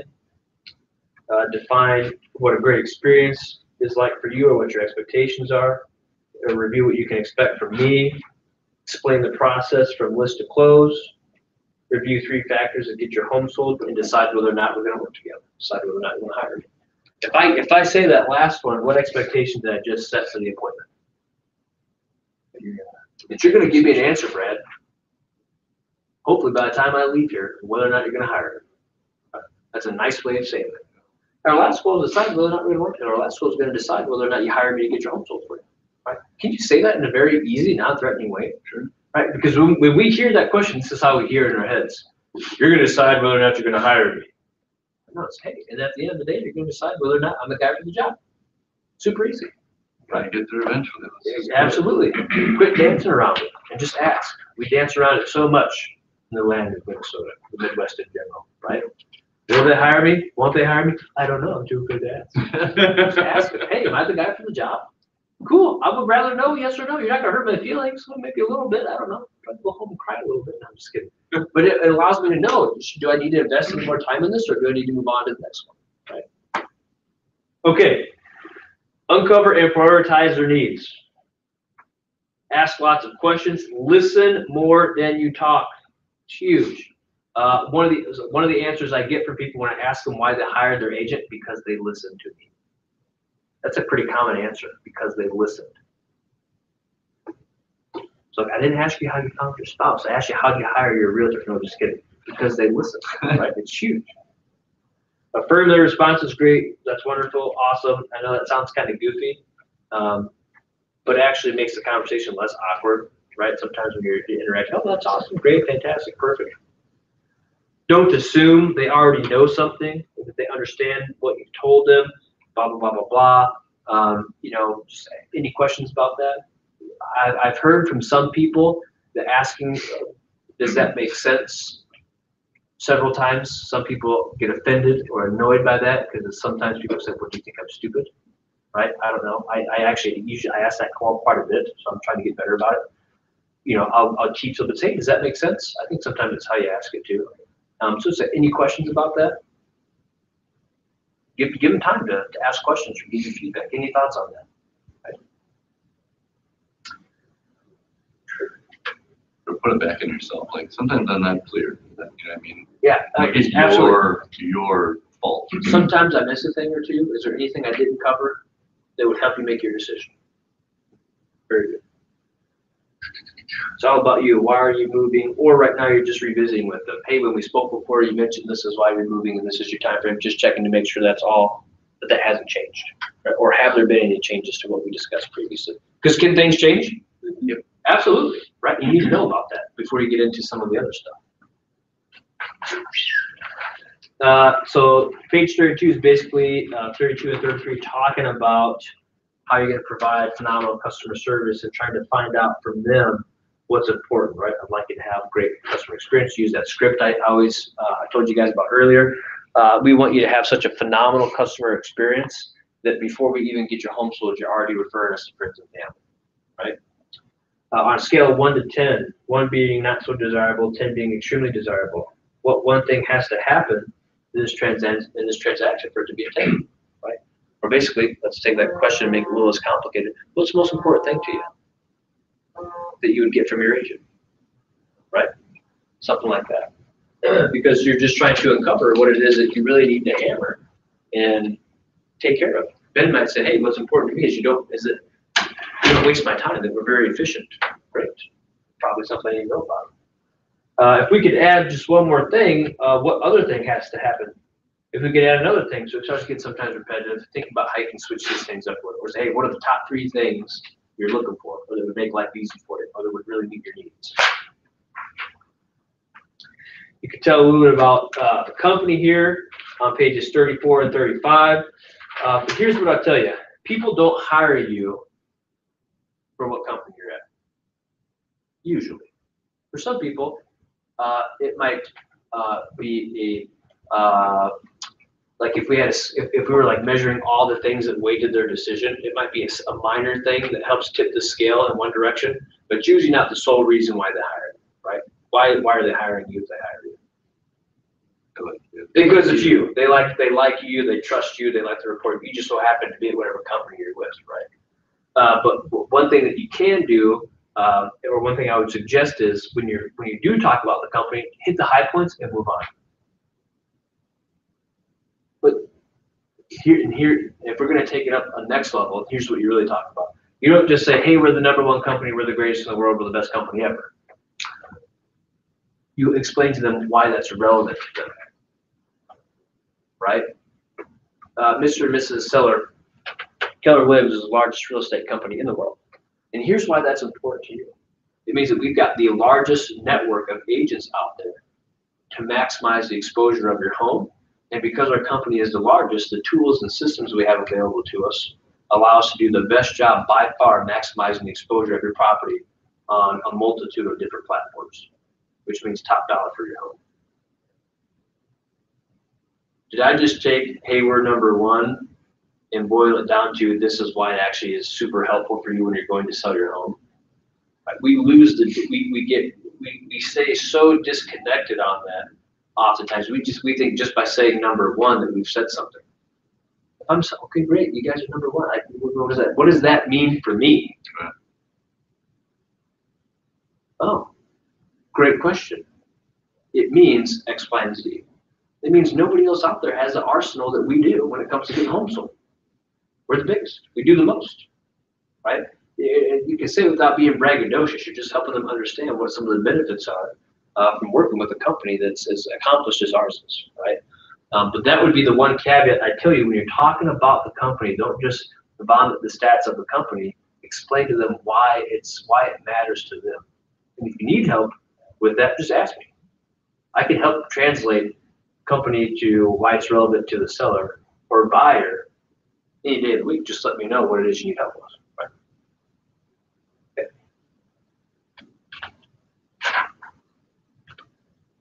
Page 37, we talk about technology and teamwork. Page 38 and 39. Now we're talking a little bit more expectations. What you get from me. You're going to get the following. That carries all the way over to page 41.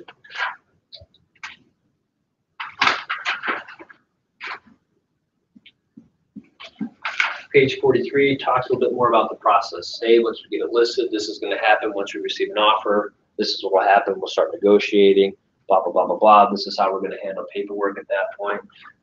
You know, I'm always setting the expectation because in the listing consultation, we're going to sign stuff there in person, but after that, it's all going to be electronic, right? So we're going to talk about that. Moving forward, it's going to be electronic. I'm going to call you and we'll talk through the offers. You know, some people, they like to go meet with the sellers again in person and go over offers. Other times you can find that process can be streamlined just by having a conversation, going over the high points of the offer with them, or sending it to them to review, and then just syncing up on the phone, countering back that way, come up with terms, etc.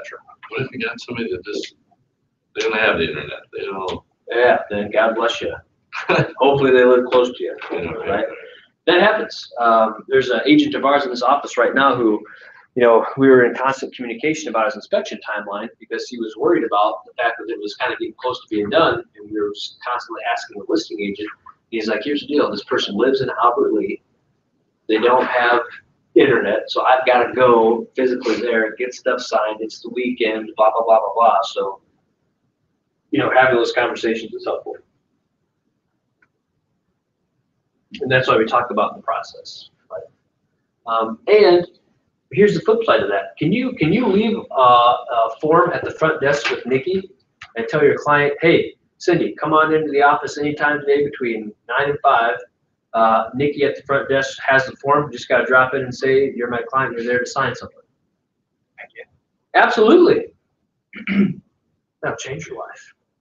Start running your business that way, it'll change your life. People like that, they can do it on their schedule. Absolutely. And I like it too, because they do it on their schedule. It's fantastic. Hey, you don't have internet? Well, it's 2018, so that's on you. You can drive into the office and sign that amendment. I don't need to come drive it all the way to your house in a blizzard, right? If you can't get the electronic signature, hey, no problem. I've got options. Let me make it convenient for you. Come on in anytime between 9 to 5. Nikki's got it at the front.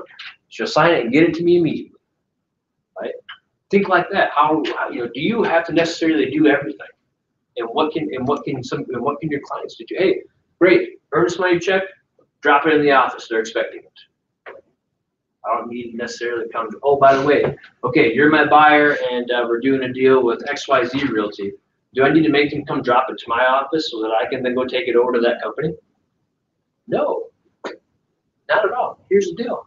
I already called and let the other agent know or let the other office know that my client's going to be stopping by to drop off an earnest money check. Just go straight to that office and drop it off.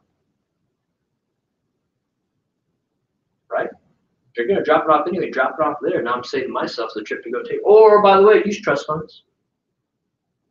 Right? Do it electronically. Okay.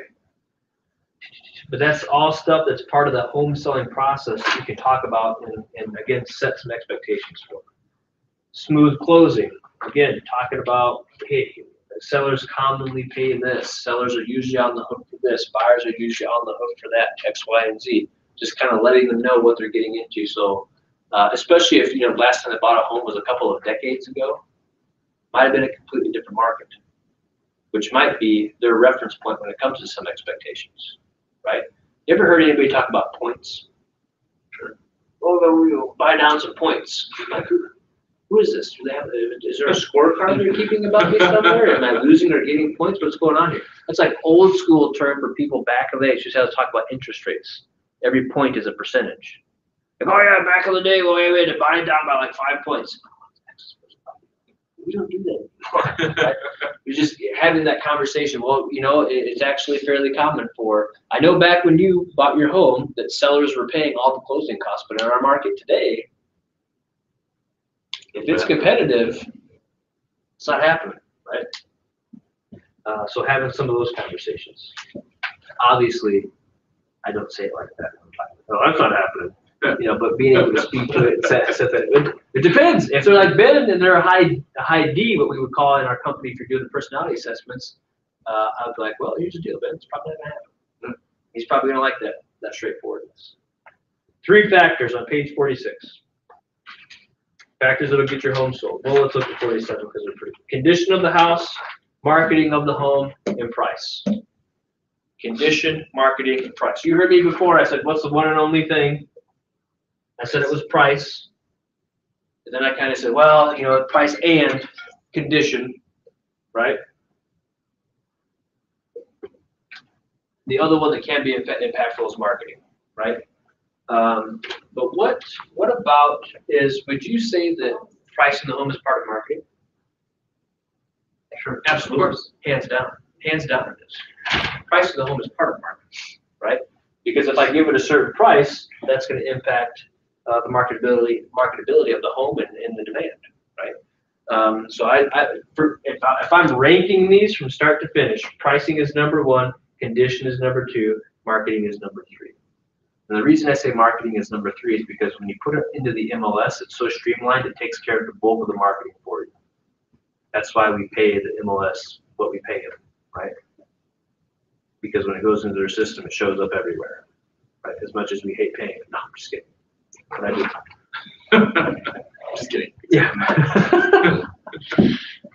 If any CMAR or Northstar MLS people happen to see this video, which hopefully you never should, I'm just kidding, I love you guys. It's all about the price. Price it right, but then you want it to show well. And showing the condition is really a part of marketing too. So I guess maybe that's why I don't talk about that as much, because marketing really is price and condition, right? But you want to have nice, beautiful pictures taken, maybe staging, stuff like that, all those kind of things. Condition of the home, we talked about that. Now this might be, Ben, when I point out some things that I've seen in the home, if I think they need to be addressed. I feel like a lot of agents walk into an appointment and they're just like, well, you need to do this, you need to do that, or you need to do this, this, or this. And it's kind of like, well, hey, hold the phone. How do you know that? Sure. How do you know that has to be done? Right? It's easy for you to spend other people's money. Sure. Okay. So there are some pretty obvious things like disrepair.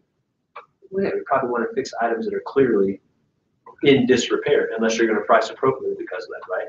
If there's some cosmetic things that are fairly easy to fix, yeah, we might address those. Otherwise, I might say this: do we need to update our kitchen?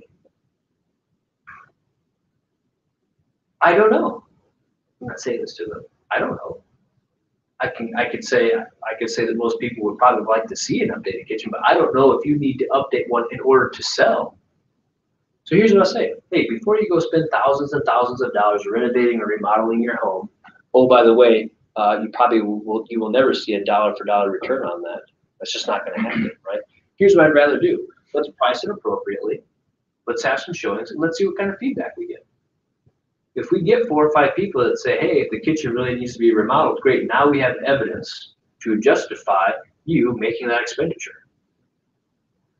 Or, hey, the carpet really needs to get replaced. Okay, now we know, we've heard from a few people that we probably want to replace the carpet, so let's do that, right? Versus just guessing and having them do all these things without really knowing. Or just reduce the price. Yeah, or reduce the price, absolutely. Or you say, okay, great, I understand that your buyer's feedback is that the carpet was grody, right, a little nasty. Do us a favor, why don't you submit an offer with that in mind, right? Or hey, we'll give you a credit to cover the carpet. You guys pick out whatever you want afterward and put it in, right? Because that's the other thing I tell people. If you go in and you do a remodel, who knows if you're going to do it to the taste of Absolutely. who might be interested in the home ultimately, right? So, I'm looking for more obvious things like, oh my gosh, does this bright red paint need to be neutralized? Do we have obvious carpet that needs replacement? Is there a funky smell? that needs to get taken care of. Let's have this appointment outside. Yeah, I don't know, right? There's some things like that that need to be squared Square away. the hole in your wall. Yeah, right. Could you do me a favor? Just put a poster on it. And most of the times they already know. They already, and sometimes I feel like we're playing that game, I Spy. Like they're taking me to their home and they're just looking at me. Is he gonna see? Yeah. Is he gonna see that crap? You know what I mean? It's not seriously what they're doing sometimes. And other times they just honestly, people are usually way harder on their home than they need to be. Like I've walked through some immaculate properties and Mrs. Seller's been like, I'm just so sorry. I'm like, I don't know what you're talking about. This is pretty phenomenal. Is that like gold toilet? Yeah, right. Like, I don't know how you live here. No, just kidding. Great condition cells. Keep the grass, keep the outside. You cannot discount curb appeal. Yeah, curb appeal. Curb appeal means more than you'll probably ever know or realize when it comes to the home and the first impression that it makes, right? Go show a home today and see what kind of first impression it's going to have. That's going to suck, right? Kind of. Unless they go out and see 5 homes and it's the only home that had a beautiful, cleaned out driveway, everything was, it's going to make an impression. But the outside curb appeal is actually one of the few places you can sometimes maybe get a little bit more for your home than what you put into it. It's pretty cheap. A lot of it's just manual labor. Yeah, wrenches and all that. Weeding, yard clutter, fresh paint, et cetera, interior, clean, fresh coat of paint. Painting's pretty cheap, right? It's really not that expensive, especially if you're doing it just in some areas. Cleaning bedrooms, cleaning the carpet sometimes if you need to, repairing plumbing, any obvious things. For showings, having lights on, having windows open to get in natural light during the day. Keep the pet secure or just out of the property for showings entirely if you need to. Vacate the property when it's being shown, right? A lot of people are just too afraid to have those conversations. Those guys up in the cities. Yeah. They're hilarious, man. All the stories they have about keeping pets places. Oh, it's nuts. Yeah. Nuts. I'm afraid of pets. I never know what they're going to do, right? You never know what's going to happen. Cats especially. Because you don't even know they're there unless they want you to know they're there. I've spent an hour in a home and all of a sudden I'm like, that cat's been here the whole time? Yeah, he's been keeping an eye on me. He knew the second you walked in. Right. Yeah. Well, I tell you honestly though, I'm more fearful of the fact that a pet would get out. Yeah. Like I go to open the door for a showing, ding, there goes Fido. Well, I'm not chasing Fido. Adios. Right. Hopefully there's a warning, but just it eliminates stuff. I've been through showings where the dog is there in the kennel, but it's barking the entire time. How do you think that showing goes? It's terrible. People can't wait to get out of the house, right? Or there's a strong pet odor or something.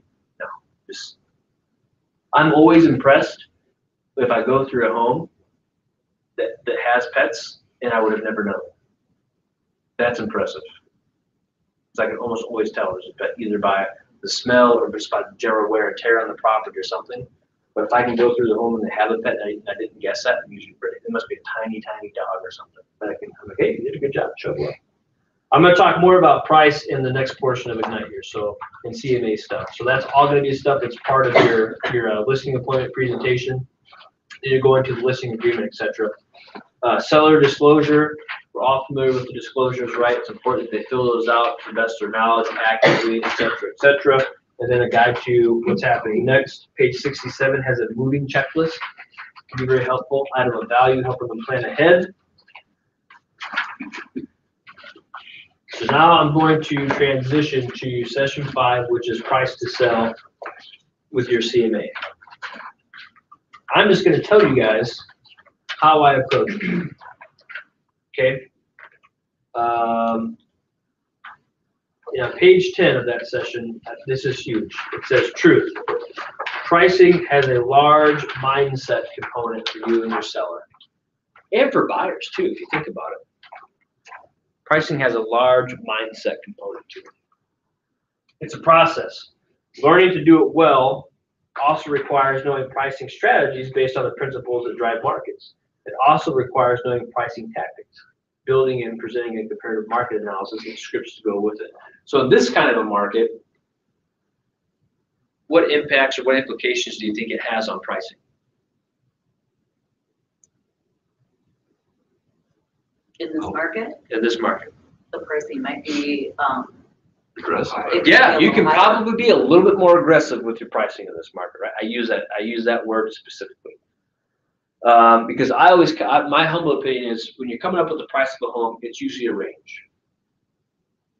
In my humble opinion, right? Because I always tell people, do you think you can actually compute to the dollar amount what a home should actually really sell for? No. No, not at all, not at all, right? If you can, great, we wouldn't exist, right? That's what the Zestimate attempts to do, and how wrong is that thing? Very wrong, frequently. What are we gonna say? Well, people come in for tax planning, Absolutely. especially older people, and they'd say, you know, what should we do? I said, well, you tell me when you're gonna die, and I'll tell you what you should do. Right. And they almost always laughed, but it was true. But no, you're like, seriously, But do you have a plan? I mean, it's serious, like, I cannot, unless you tell me exactly what's gonna happen in the future, I can't. This is what, we just gotta play by ear. Right. So it's kind of a range, a little bit of a moving target, but I'll tell people if we have the conversation, and let's say they're they would like to go on maybe 5 or 10,000 higher. I said, well, here's the deal. Now would be the kind, if you want to test the market, now's the kind of market to do that. We could probably be a little bit more aggressive with our price because it's such a hot seller's market, and we'll see what kind of results we get. And then I'll set the expectation of if we don't get it sold right away or we don't have a lot of showings, we're going to make an adjustment on price, right? Yes. But do you have to be, pardon me, do you have to be concerned about how it would appraise out?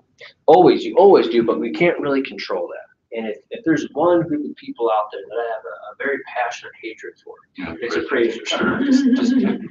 Again, Ethan, it's one of those things, I'm kidding, but I'm not kidding. Because here's what I love about appraisers. Their job is to determine the market value of a property, right? No, that's their job. Depends on who hires. Right, their job is to determine the market value of a property. But who determines the market value of a property? the buyer. The buyer, because they've told the market what they're willing to pay for the property. That's the market value. The market value of something is what somebody's willing to pay for it. Right, so it drives me nuts. Anyway, I won't spend much time on that one. Other than to say, you do have to keep that in mind, and sometimes that's part of the conversation you have to have with your sellers when it comes to pricing. But I always think to myself, if I'm them and have an agent that's like, yeah, well, but like, okay, well, that sounds like a little bit of a defeatist attitude. I don't know if I want you to sell my home because you're already second guessing what we can get for it. You know what I mean? What I would say is, let's be aggressive. Let's get you the most money that we possibly can. However, when we're reviewing offers, we're going to have to take a real hard look at what kind of financing they're utilized, if any at all, to see what may or may not have appraisal issues. That's kind of how I would frame that. And then as offers are coming in, I would have that conversation. I don't necessarily want to have it at the front end because I don't want to be perceived as the agent that's kind of like, well, I'm not sure if we can really get that because who knows what we'll appraise for. It's a very valid concern. Don't misunderstand me. But I don't want them to misunderstand me and hear me say, I don't think we can get that. And they may get the price they want, all cash, and then Yeah, who cares? absolutely. Yeah. Yeah, absolutely. And it's happening more and more. I talked about that at the beginning of last year. I said, how many of you guys are running into more cash offers than you've ever seen in your careers? Everybody. I said, what's the takeaway on that? I said, here's my takeaway. I said, do you think that cash is just suddenly showing up in 2017? It's just suddenly showing up in 2018? No. It's always been there. People just have never had to tap into it and use it to be competitive. Right? So that needs to be a part of our conversation with people is, hey, if we find ourselves in a competitive situation, could you potentially buy all cash and then refinance afterward? Do you know a family member? Is there a family trust? Are there funds out there that you could utilize to be all cash, beat out other offers, and then once you close, refinance? Because do you think that's what most cash offers do? Yes. Yep. Yeah. They use cash to beat out the competition, get it under contract, or negotiate a sweet price, and then they refinance it. They keep 20% in the property, and they refinance it and cash out the rest. It's all it is a mechanism to help them be competitive. Because I know for a fact, if we're going in and our offers net the seller the same, I can win with a cash offer because there's not going to be an appraisal, and I can probably close faster. I and it's always, practically a sure bet. I would always say as is, that was always a big thing for me, as is. Yeah, when you're making a cash offer. Or wouldn't necessarily be, I mean, the cash is, the financing is already lined up. Oh, when you're making an offer. Yeah, as is. Depending upon your risk tolerance, right? And if it's investment property versus personal residence or whatever, right? All your people are gonna be different. But the takeaway for me is the cash is there. It's always been there. We just haven't ever had to actually use it as often to win out on homes. And that's what people are doing more. So that should be a part of your buyer consultation. Hey, do you have access to something like that, or a family member that could do something like that for you if that's what we need to do in order to win? Because that's a quick way to win, right? Very quick way to win. Okay, how markets work, market dynamics. Markets operate the law of supply and demand. I think we understand that. I won't go into that in much more detail. Determination of value. Value is established based on an agreement between the willing seller and a willing buyer. Tug of war, part of that negotiating process, right? That's how you ultimately settle on the price. That's how you determine market value. So local market conditions, inventory, days on market, price per square foot. Yep, that's all good stuff. Price per square foot, and this is just my humble opinion, I honestly can't tell you the last time I looked at or calculated anybody's value based on price per square foot. I just don't think I think that's what people try to do when they try to make it like as mathematically, they try to make it mathematically possible to calculate the value of a home. There's just so much more involved beyond square footage, right? So I might look at that or keep in the back of my mind, but very rarely do I look at it, unless it's new construction. Then price per square foot kind of becomes more relevant for me. Right? Other than that, I don't really pay attention to it. I'll talk to you about how I do my CMAs and things like that. Page 13. You can go on to Flex MLS and find all of these things very easily computed for you. Just go to the market report, type in whatever specific city you want.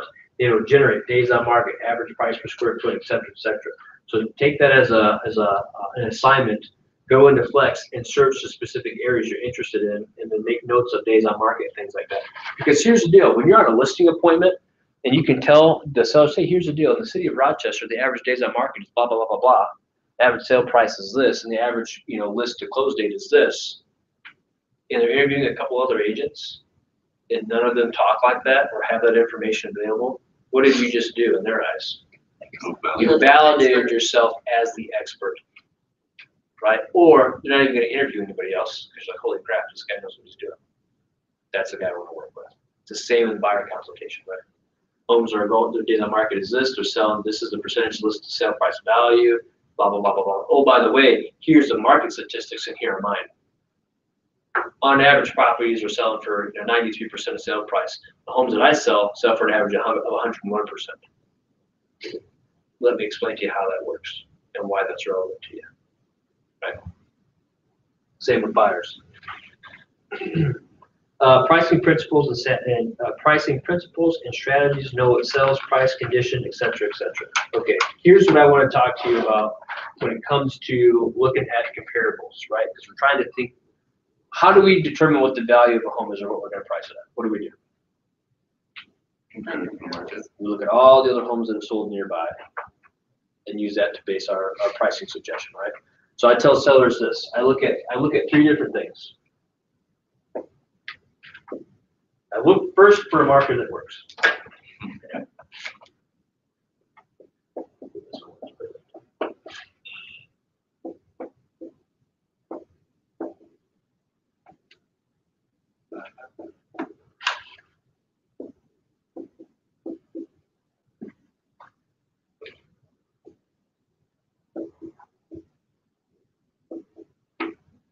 Okay, I'm going to go to the MLS. And I want to try to find an old MLS number for the property.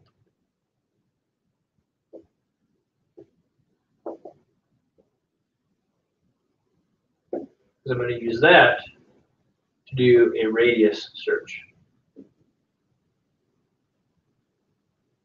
Usually, I like to start by going out 0.25 of a mile. Not getting what I need, I'll kick it up to 0.5. I'm still not getting what I need. The most I'll generally go up to is about a mile. unless it's a super unique property, in which case I might open it up a little bit more. Here's the other caveat. I want to make sure it's within the same school district. Because that can be a big deal. The reason I want the old MLS number is because I can take that old MLS number, put it into the system and say, hey, I want you to search a radius around this MLS number, right? Otherwise, if it's not in there or if I can't find that MLS number, I'll just locate it on the map and I'll do it the radius manually, right? But this helps me do it a lot faster. Now, basically tell the system this. I want you to pull all the properties within a quarter mile, half mile, or whatever you need to do within this school district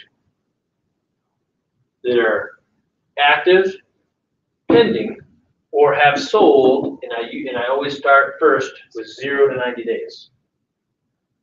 I want to know everything that's active, pending, or has sold within 0 to 90. If I'm not finding enough at 90, I'll go to 180. Usually I can find enough. That's going to pull up a whole list of properties, right?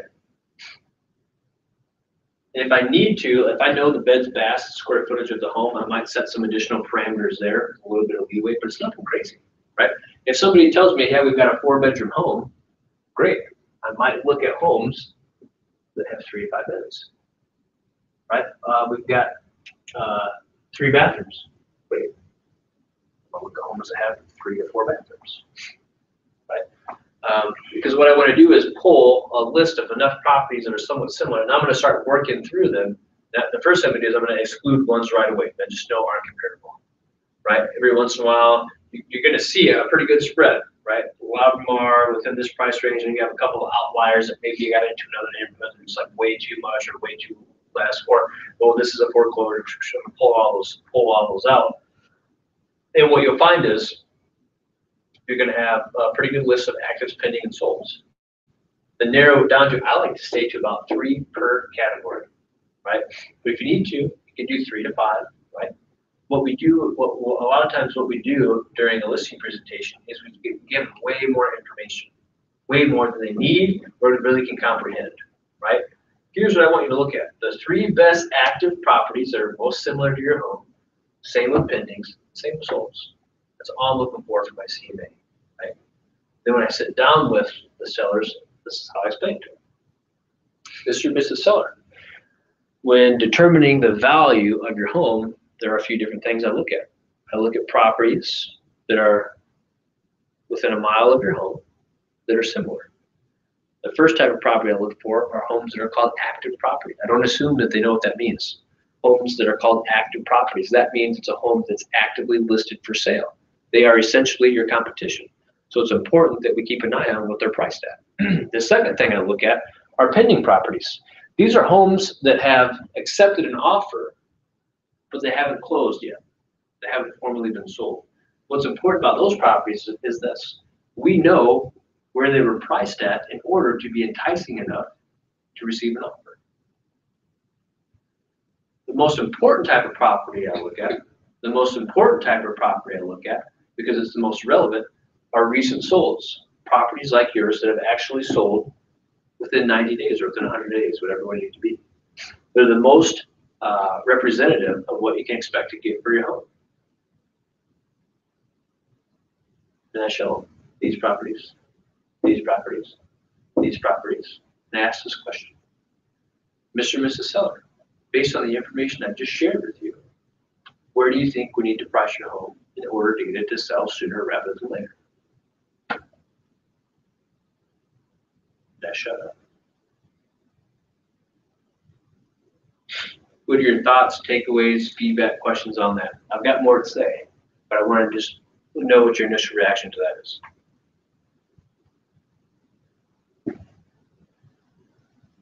Initial reaction is speechlessness. Are you asking us? I am asking you. Okay. What's your initial reaction? Now, when I come in and I say, Mr. and Mrs. Seller, boom, boom, boom, boom, boom, where do you think we need to price your home based on this information in order to get it to sell sooner rather than later? I love that because now they're going to answer the question for you, and at least you'll get an idea of where their thoughts are. But if they have this accurate information in front of them, I would think more than not, if they're serious, they're gonna come up with hopefully the answer you want, the pricing that you wanted to hear, because it's already laid out for them. Okay, very good. Anything else? That'll probably get them in the ballpark of whatever CMA you have prepared. I mean, honestly, I asked a question, but I qualified it. I gave it some parameters. What were the parameters I gave? Yeah. I didn't ask you, where do you think you should price your home? I said, based on the information I just shared with you, which is a little bit of steering, not the illegal kind of steering.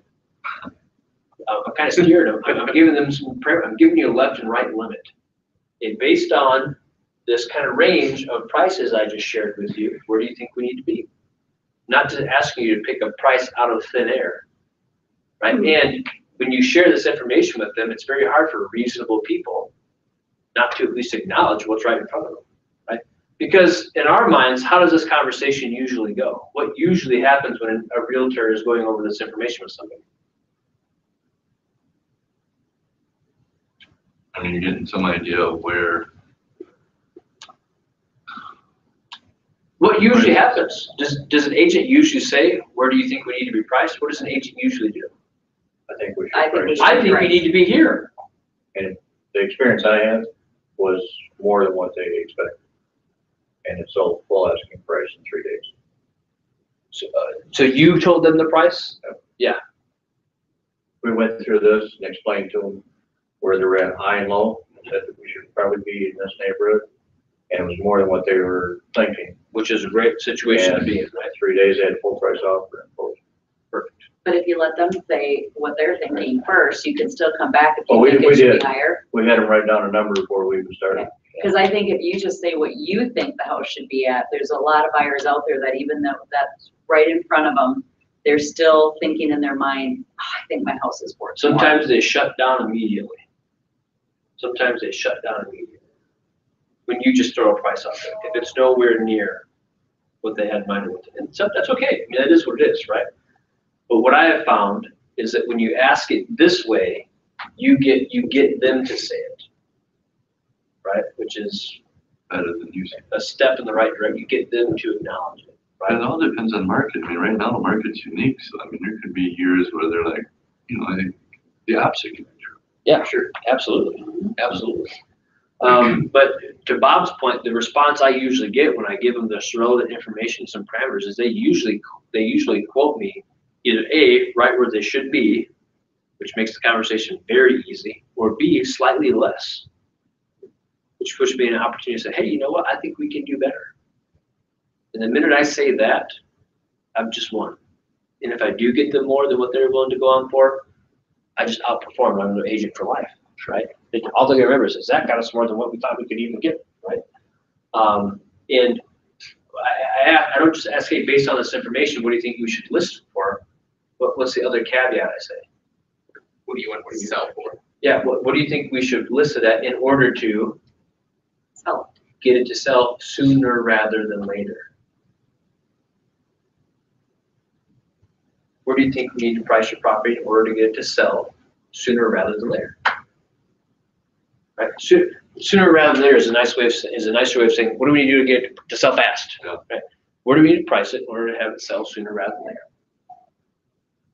And I think it's that last part of that question that gets them to sometimes say either that price or slightly under. I want to go really fast. What's that? They want to Right. go really fast. Yeah, depending. But when you give them this left and right limits, it helps. Or if I go over all this information and they still give me a price $30,000, $40,000, $50,000 greater, well, now I'm kind of starting to figure out what I need to know. Because people they're not going to be in what I call the realm of reason. To me, you're within the realm of reason if I share this information with you and you're still wanting to go maybe at the most like $10,000 more. Because I know that's probably about one price correction away to get back to where I think you should be. And I also know in this kind of a market, you still might get that. Do you ask them how they justify that? If they give me something way off base, very, very wacky, I'll say, okay, what is it about your home that you think will cause it to sell for $50,000 more than these homes that are similar to yours? Right. But notice how I ask it. about as nice as I possibly can, right? Because that question can go very wrong very fast, right? Okay, what is it about your home that you think will cause it to sell for $50,000 more than these properties that are similar to your property? Maybe I missed something. I'm sorry if I did, Right, that's fine. And then that's where you have a conversation more about the comparables, this, that, and the other. But what I know is this, 9 times out of 10, I share this with them, they're gonna be reasonable, we're gonna get it done, right? The other times where they're not, maybe I've got a 50% chance of getting them within the realm of reason or close to it, or we're probably just not gonna do business together, right? The other thing I'll say sometimes too is, do you already have a price in mind? Do you already have a number in mind? And that's a way for me to gauge, based on how they answer that question, whether or not they're sane or insane, right? Do you already have a price in mind? Yeah, we were thinking 400. Right? Great, now I know what kind of listing equipment I want. Probably not gonna spend too much more time there. I'm gonna be nice and professional. One time, this lady, she was nuts. She was crazy. And she was saying things to me like, because they had bought a new construction property and they had to sod the yard, right? So she was saying things to me like, yeah, but the value of the grass. And I was like, oh my Lord, why am I here right now? This is insane. Like at some point, it's probably the most argumentative I've ever gotten on an appointment, just because I was like, lady, you are so nuts. Right, that I'm just gonna have some fun with this now since I came all the way here. And even if you told me right now, let's sign, there's no way. Should I ask her how many blades you get out there? Yeah, but seriously, let's go count them. Send me a report. And she was like, well, this, that, and the other, and I was just like, oh my gosh, like this lady no matter what I said to her, there was going to be no reasoning. She just was not open or receptive to it. So I'm trying to see right off the bat, are people open and receptive to reality, or are they living in fantasy land? How do you exit out of that? You say, I would love to live in fantasy land with you, but no, I'm just kidding. Batman is. Because I mean, calling, these you gotta things go. happen, and at that point, you know that this is pretty much a done deal. So This is how do what you say, get Susan. yourself This back is what you out the say. door? Susan, here's the deal. I would rather be honest with you today than let you down in the future. And me being honest with you is telling you this is where your home needs to be priced. And if that doesn't do it for you, that's fine. I would love to help you, but at that price, I know for a fact I'm not going to be able to get the job done. And I'm going to be honest with you about that today, rather than disappoint you later by taking the listing and not getting sold at that price. So I appreciate your time. You have a lovely, lovely home. And I wish you luck. If you decide that you'd like to price it in line with where I think the market has your home valued, I'd be happy to get the job done for you. I'll work really hard for you. But if you decide that you want to list it for more, I wish you luck. And if you don't have success in getting it sold, well, at that point, you'll know I was the agent that was honest with you. And I want you to know I will welcome a phone call from you at that point if you decide you want me to get the job done for you, because I was the guy that was honest with you. Yes, sir. Do you ask ever, you got that price, here's my information, and this is where my price, I think it's gonna fall. Now you say it's worth this much, can I see what information you're going off of or anything like that? Is that too argumentative? No, I think if you ask it like that, Brad, it's not too argumentative. If you ask it differently, it would come off as very argumentative. But here's what happens: the minute they go on the defense, it's kind of done. Yeah, so It's kind of done. then you're just wasting time. Right. I'm not saying to give up on it. There's no hope or anything. But there are people that I've met that I could sit there and listen to, and all day long, no matter what facts they're presented with, they will keep talking to you about how their home is worth $200,000 more than what it really is. They've just convinced themselves of it, right? My job is not to unconvince you of that. Yeah, is that a deal? I don't get paid enough to do that, right? My job is to quickly realize, can I help this person? Do they have realistic expectations? If so, yes, let's do business together. I'll make it happen. If not, I don't want to deal with it. Good luck to you. Right, I don't want to deal with it. Right? Not in a mean way. It's just a business decision. I don't want to have to do that. So that's the conversation I would have. Now, that being said, if they're a little bit on the high side, but I think it's still within the realm of reason, if the conversation sounds different. So, okay, here's the deal. In the kind of market that we're in now, we could test the market. We can be a little more aggressive with pricing, but here's the recommendation I'm gonna give you.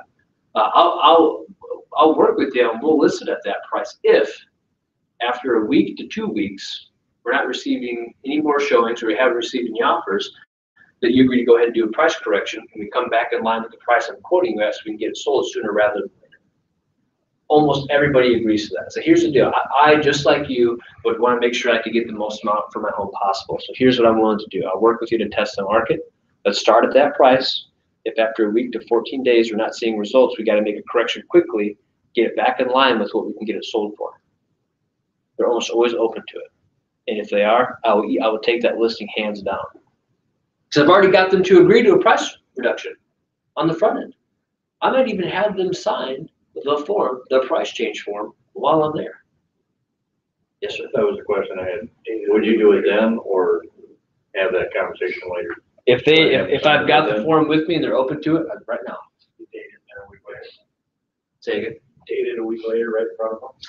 You can date it a week later. You can date it right then and there and say, this to take effect if by this date, we haven't received an offer. And do you do it at 7 days or 14 days, or it doesn't really matter? I mean, I think, me personally, I think within a couple of weeks, you have a pretty good idea if you're on point with price or not. At the most 30 days. At the most 30 days. Yeah. For most price points. Obviously, higher price points, it might take a little longer. Here's what I'll say about higher price points. If you price it right, how quickly will it sell? Quickly. If it's priced right, no matter what price point it's at. it's very unique. Absolutely. The uniqueness is there's good unique and there's bad unique. Yeah.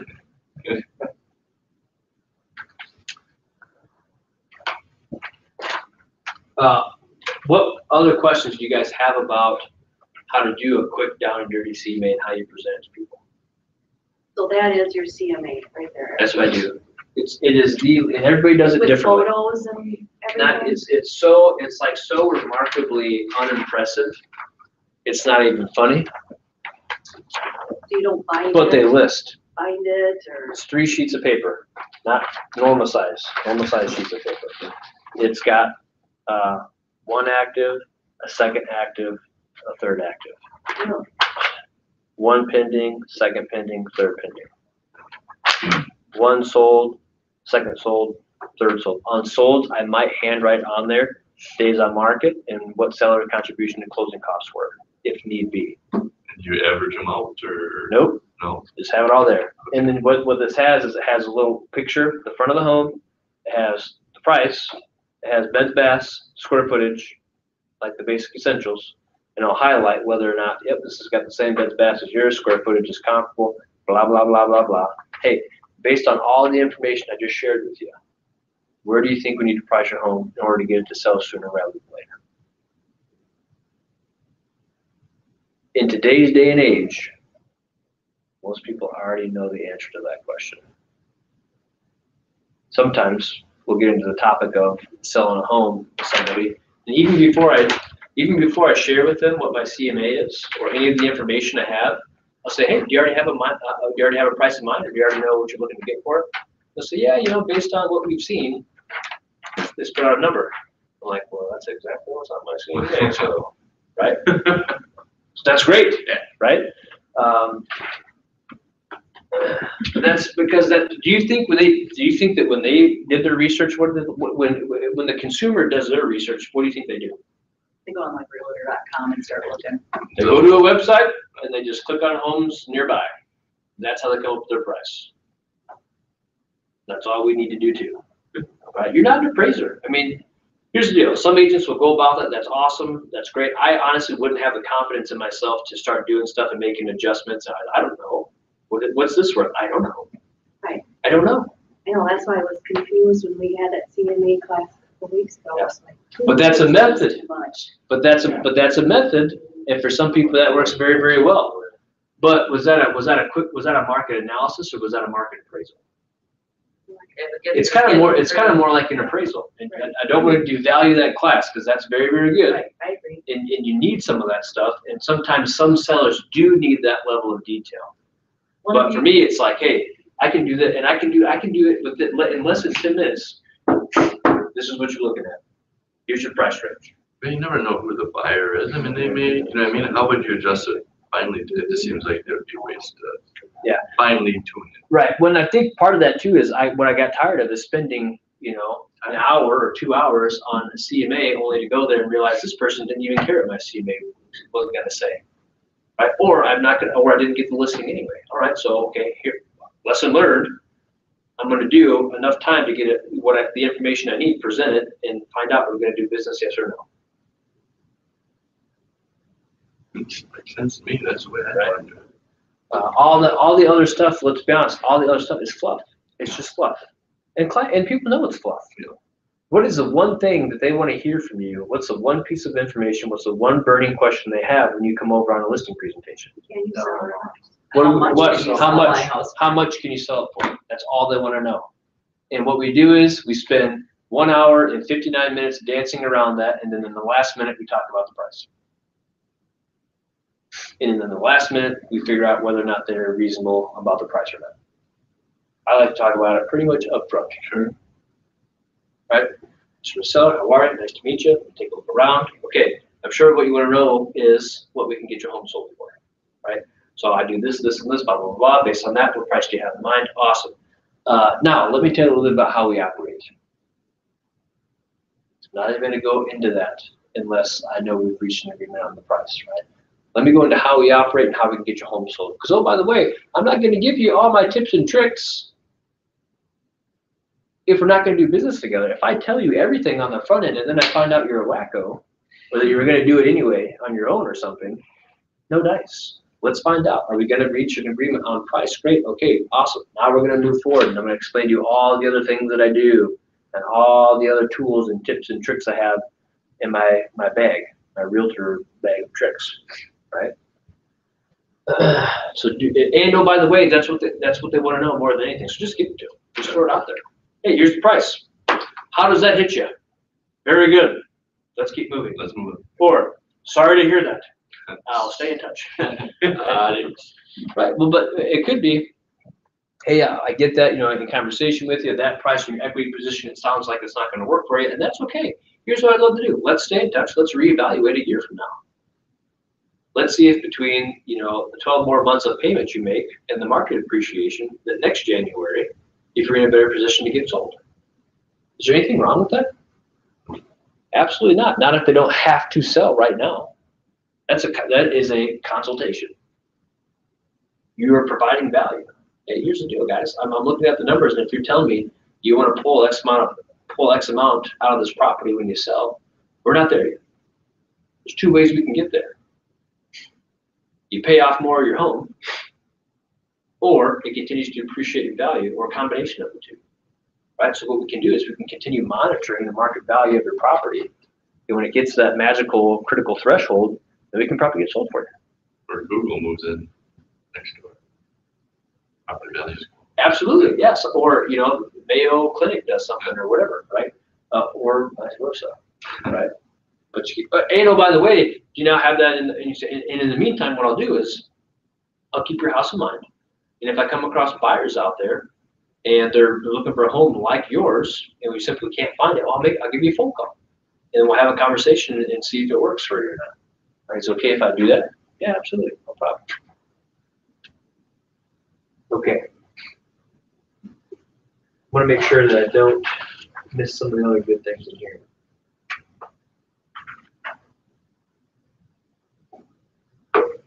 Keep the questions coming.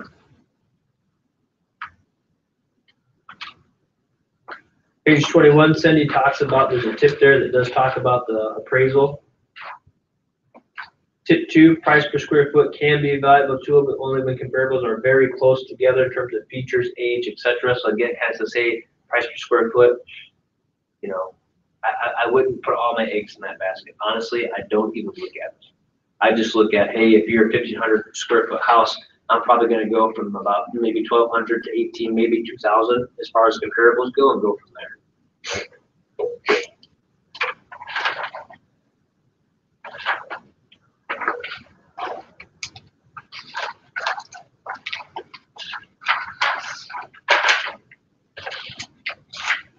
Okay, so let's spend the last 15 minutes talking about other questions or curveballs or issues that might come up or that you might have to work through on your listing appointment. Because do they all go very, very easy? Of course not. In addition to finding out what they want to sell their home for, what do you think their second question is? How long is it gonna take? How much do I get? It kind of, sort of. What's part of that question? Commission? How much do you charge? What's it going to sell for, and how much do you charge? Those are the two burning questions every seller has, right? At first, they want to know what it's going to sell for, because if it sells for a lot, well, they care a little bit more, they care a little less about how much you charge, right? Sure. Maybe, but that's the two things they want to know. How much can I get for it, and how much do you charge? Okay. So when you're going through that listing contract, first off, I have it pre-filled out, the commission's already in there. What is that a form of? Confidence? That's a form of an assumptive close. I'm confident. That's what I'm going for. Not only is it already on there, it looks like this.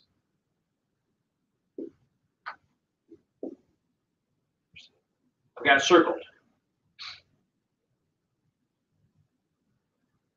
That's what comes, right? So here's a big aha for you, because I mean, man, the first couple years in the business, I've fretted. Like, my biggest fear was going on a listing appointment and telling people that I charge 6%. First off, going rate is like 6 or 7%. Right? In my experience, in the Twin Cities, 6% is like the going rate. You know, every once in a while, you've got somebody that does 7 on the regular, or every now and then. That's awesome. More power to you, right? I'm 6% is what I go for, right? And in the Twin Cities, that 6% gets split up like this: 2.7 to the buyer's agent, 3.3 to the listing agent. Usually, that's pretty standard. Down here in Rochester, what is it? 3, man. I need to move my business down here. I'm a buyer's agent, right? But in other markets, it'll be different. You go to Winona or Austin, your buyer's agent might be getting paid 2 or 2.5%, right? Sometimes it depends upon what the price, or the overall listing might move to 7, because the average price point's a little bit lower, right? So it's just something to keep in mind. So, the way I phrase it is the cost to sell your home. The cost to sell your home is 6%. Not the commission. Mhm. The cost to sell your home, because that's business. Cost of goods sold. Cost to sell your home is 6%. And I say that going through the listing contract. Majority of the time, it's never a topic of discussion. When you're going through the contract, you're upfront about it, you say this, this, and this, here's the term of the contract, here's what we do for you, the cost to sell your home is 6%, blah, blah, blah, blah, blah, blah, blah, blah, go ahead and sign here, and we get it listed for you. They say, okay. And they sign. Now, if they don't just do that, what do you think happens? What might they ask you? What might they say? Why so much? Huh? Why so much? It's usually not coming out like that, but keep that in your head. What if I sell on my own? Okay, Or is Very it good. negotiable? Is your that's percentage what I'm looking for. negotiable? I'm looking for, will you do it for less? Sure. Hey, could you do it for less? And here's the best script for that. Nope. Yeah. Dead serious. Because many of us have been taught to what? At least ask, at least attempt. Or many of us feel that, well, hey, at least I asked. I at least need to ask. If they say no, okay, well, at least I asked. Right? Hey, could you do it for less? Great question. The cost to sell your home is 6%. That's what I charge. The answer is no. Majority of the time, that's all it takes. Nope, sign here. Okay, had to ask. Now, if that doesn't suffice, they might ask more questions, kind of going, well, hey, well, why does it cost so much? Or somebody else said something over here. Well, what if I choose to sell it on my own? I can talk about that too. But say, hey, here's the deal. 6%. Why does it cost that much to sell? Well, great question. Let me take just a quick minute to explain to you how that commission actually works. See, a lot of times, people, when they see that number, of the cost associated with selling their home, they think that, hey, all that total percentage goes to me as a listing agent, which that's not the case. Here's how that commission actually works. So 6%, each one of these boxes represents a percentage, right? So right off the bat, what we have to do in order to be competitive and help entice buyer agents to bring people to your home, to view it, to make an offer, etc., is we have to offer buyer agent compensation. Well, that's roughly 3%, or roughly half of that commission. So right away, 3% of that's going to the buyer's agent.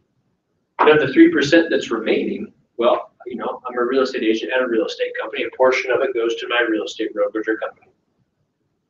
I'm assuming you want me to market your property appropriately, invest some money in advertising it, maximizing its exposure to get you the most that we can for the home, right?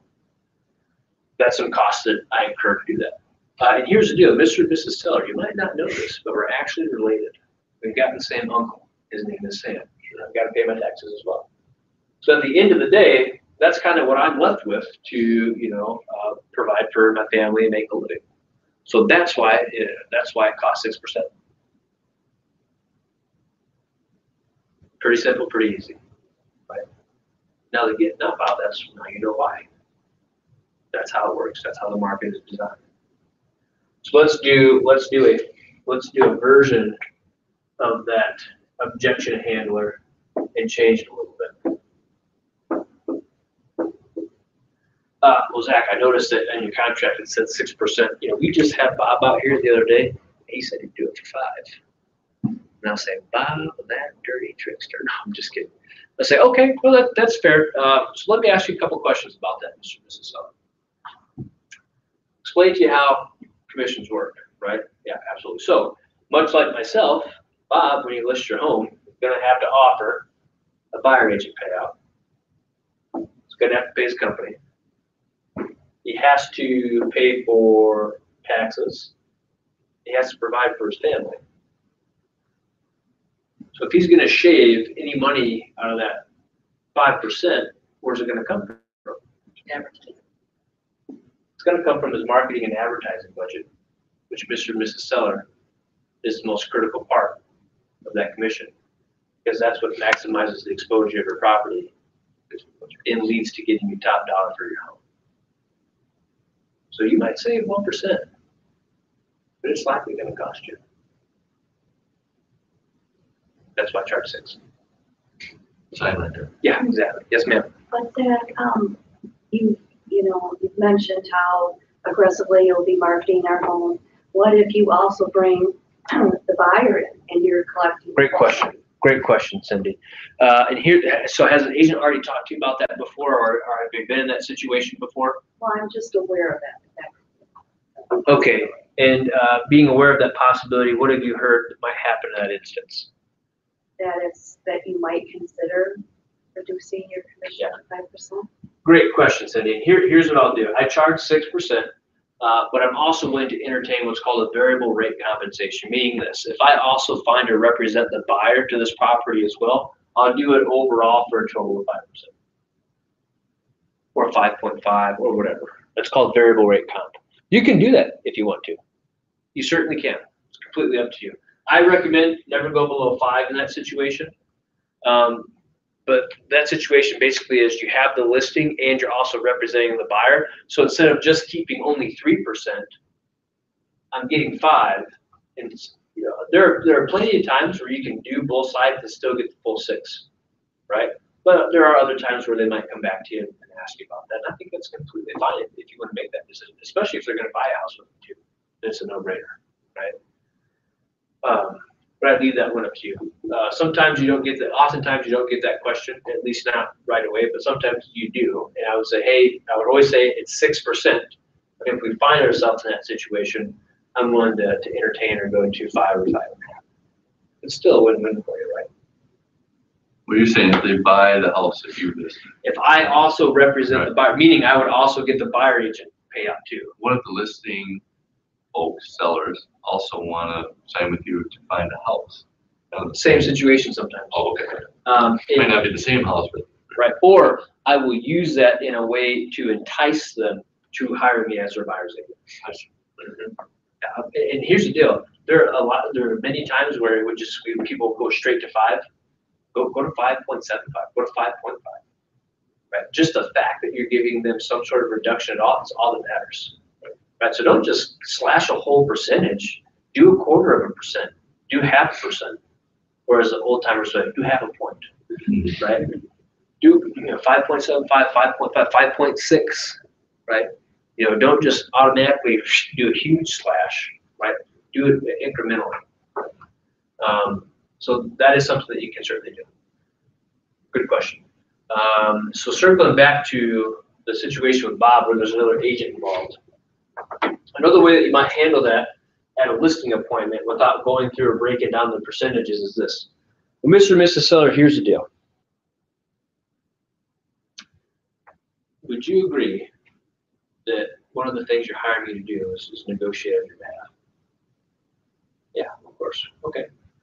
Would you also agree that, really great negotiators are highly sought after by companies and, paid in conjunction with how good of a negotiator they are? Yeah, of course. Okay. So let me ask you this. How do you feel about already out negotiating the person you would be hiring to negotiate on your behalf? Well, and here's the reason I ask you that question, Mr. and Mrs. Seller. It's because if Bob was willing to give up his own money that quickly to get your listing, he's already shown the only thing he knows, he's already shown you the only tactic he has when it comes to negotiating. And when an offer comes in on your property, if he was that quick to give away his own money, how quick do you think he's going to be to give away your money to make a deal happen? You see, Mr. and Mrs. Seller, my tactics when it comes to negotiating aren't to simply just give your money away to bring a deal together. It's to fight tooth and nail to maximize how much you get for your home so you walk away with the most amount of money you can at the end of the transaction. That's why the cost to sell is 6%. Is that right? But that's kind of a powerful one when you phrase it that way. I love asking people, well, how do you feel about out negotiating the person you're hiring to negotiate for you? Because that's very telling, right? That's like me going to the doctor. They can't figure out what's wrong with me, and then I self-diagnose. You're cut right here. I think this. Right. Well, you're telling me you've got a pain in your arm. It's kind of dangly, but I'm not sure what the issue is. Well, doctor, I believe it's broken. Right? If I'm going to hire you to negotiate for me, and then I out-negotiate you, I'm not sure how much confidence I have in you now. Right? So ask that question of them, and sometimes that helps. What else in terms of stuff you might encounter on a listing? We talked about variable rate comp, we talked about selling and buying, we talked about who you do it for less, we talked about there's another agent that will do it for less. How about this one? Zach, we love what you had to say. Now, I would hire you right now, but there's this guy named Ethan. I got an appointment with him tomorrow. I know. Mr. and Mrs. Seller, here's what I'm willing to do.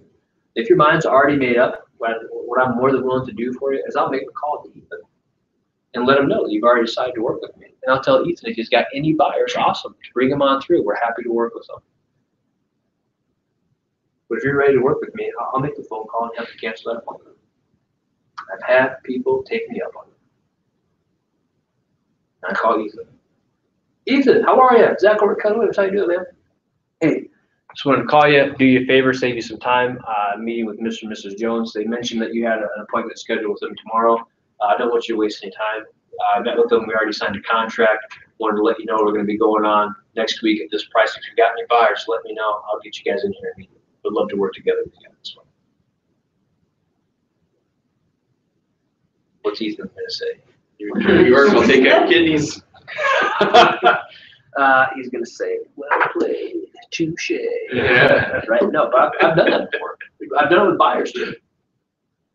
Interviewing other agents. Well, I've already met with so-and-so. That's fine. I'll call them to let them know you decided to work with me.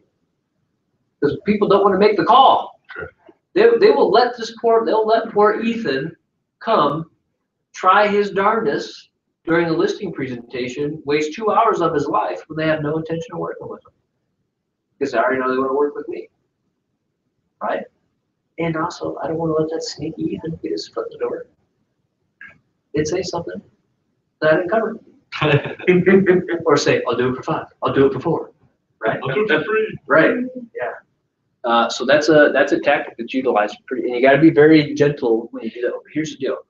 Mr. and Mrs. Seller, oftentimes when I hear people say that, it's because they don't want to make that phone call to cancel the appointment. Here's what I'd love to do. Let me save you some time. Let me save him some time. He doesn't have to prepare for the appointment, put together a whole market analysis if you already know you want to work with me. I'll call him and extend him the professional courtesy of letting them know that we've already decided to work together. Was that a very professional thing for me to say? Did I just offer them an out? Absolutely. They don't ever have to look at or see Ethan again. I'll do the dirty work for you. Right? But honestly, I've had people take me up on it, and it's not a problem. Anything else? I know we're slightly over time, so if you have to leave, feel free. Yeah, I gotta go. But if there's any other objections or anything you guys want me to speak to, let me know. Otherwise, I'll go ahead and wrap it up. So, thank you all for being flexible and letting us take Monday's session and combine it today with Wednesday. They happen to be 2 sessions that went very well together anyway. So I appreciate it. Thank you all for being here, and I will see you on Friday for sure. Thanks. Thanks, Zach. Thanks.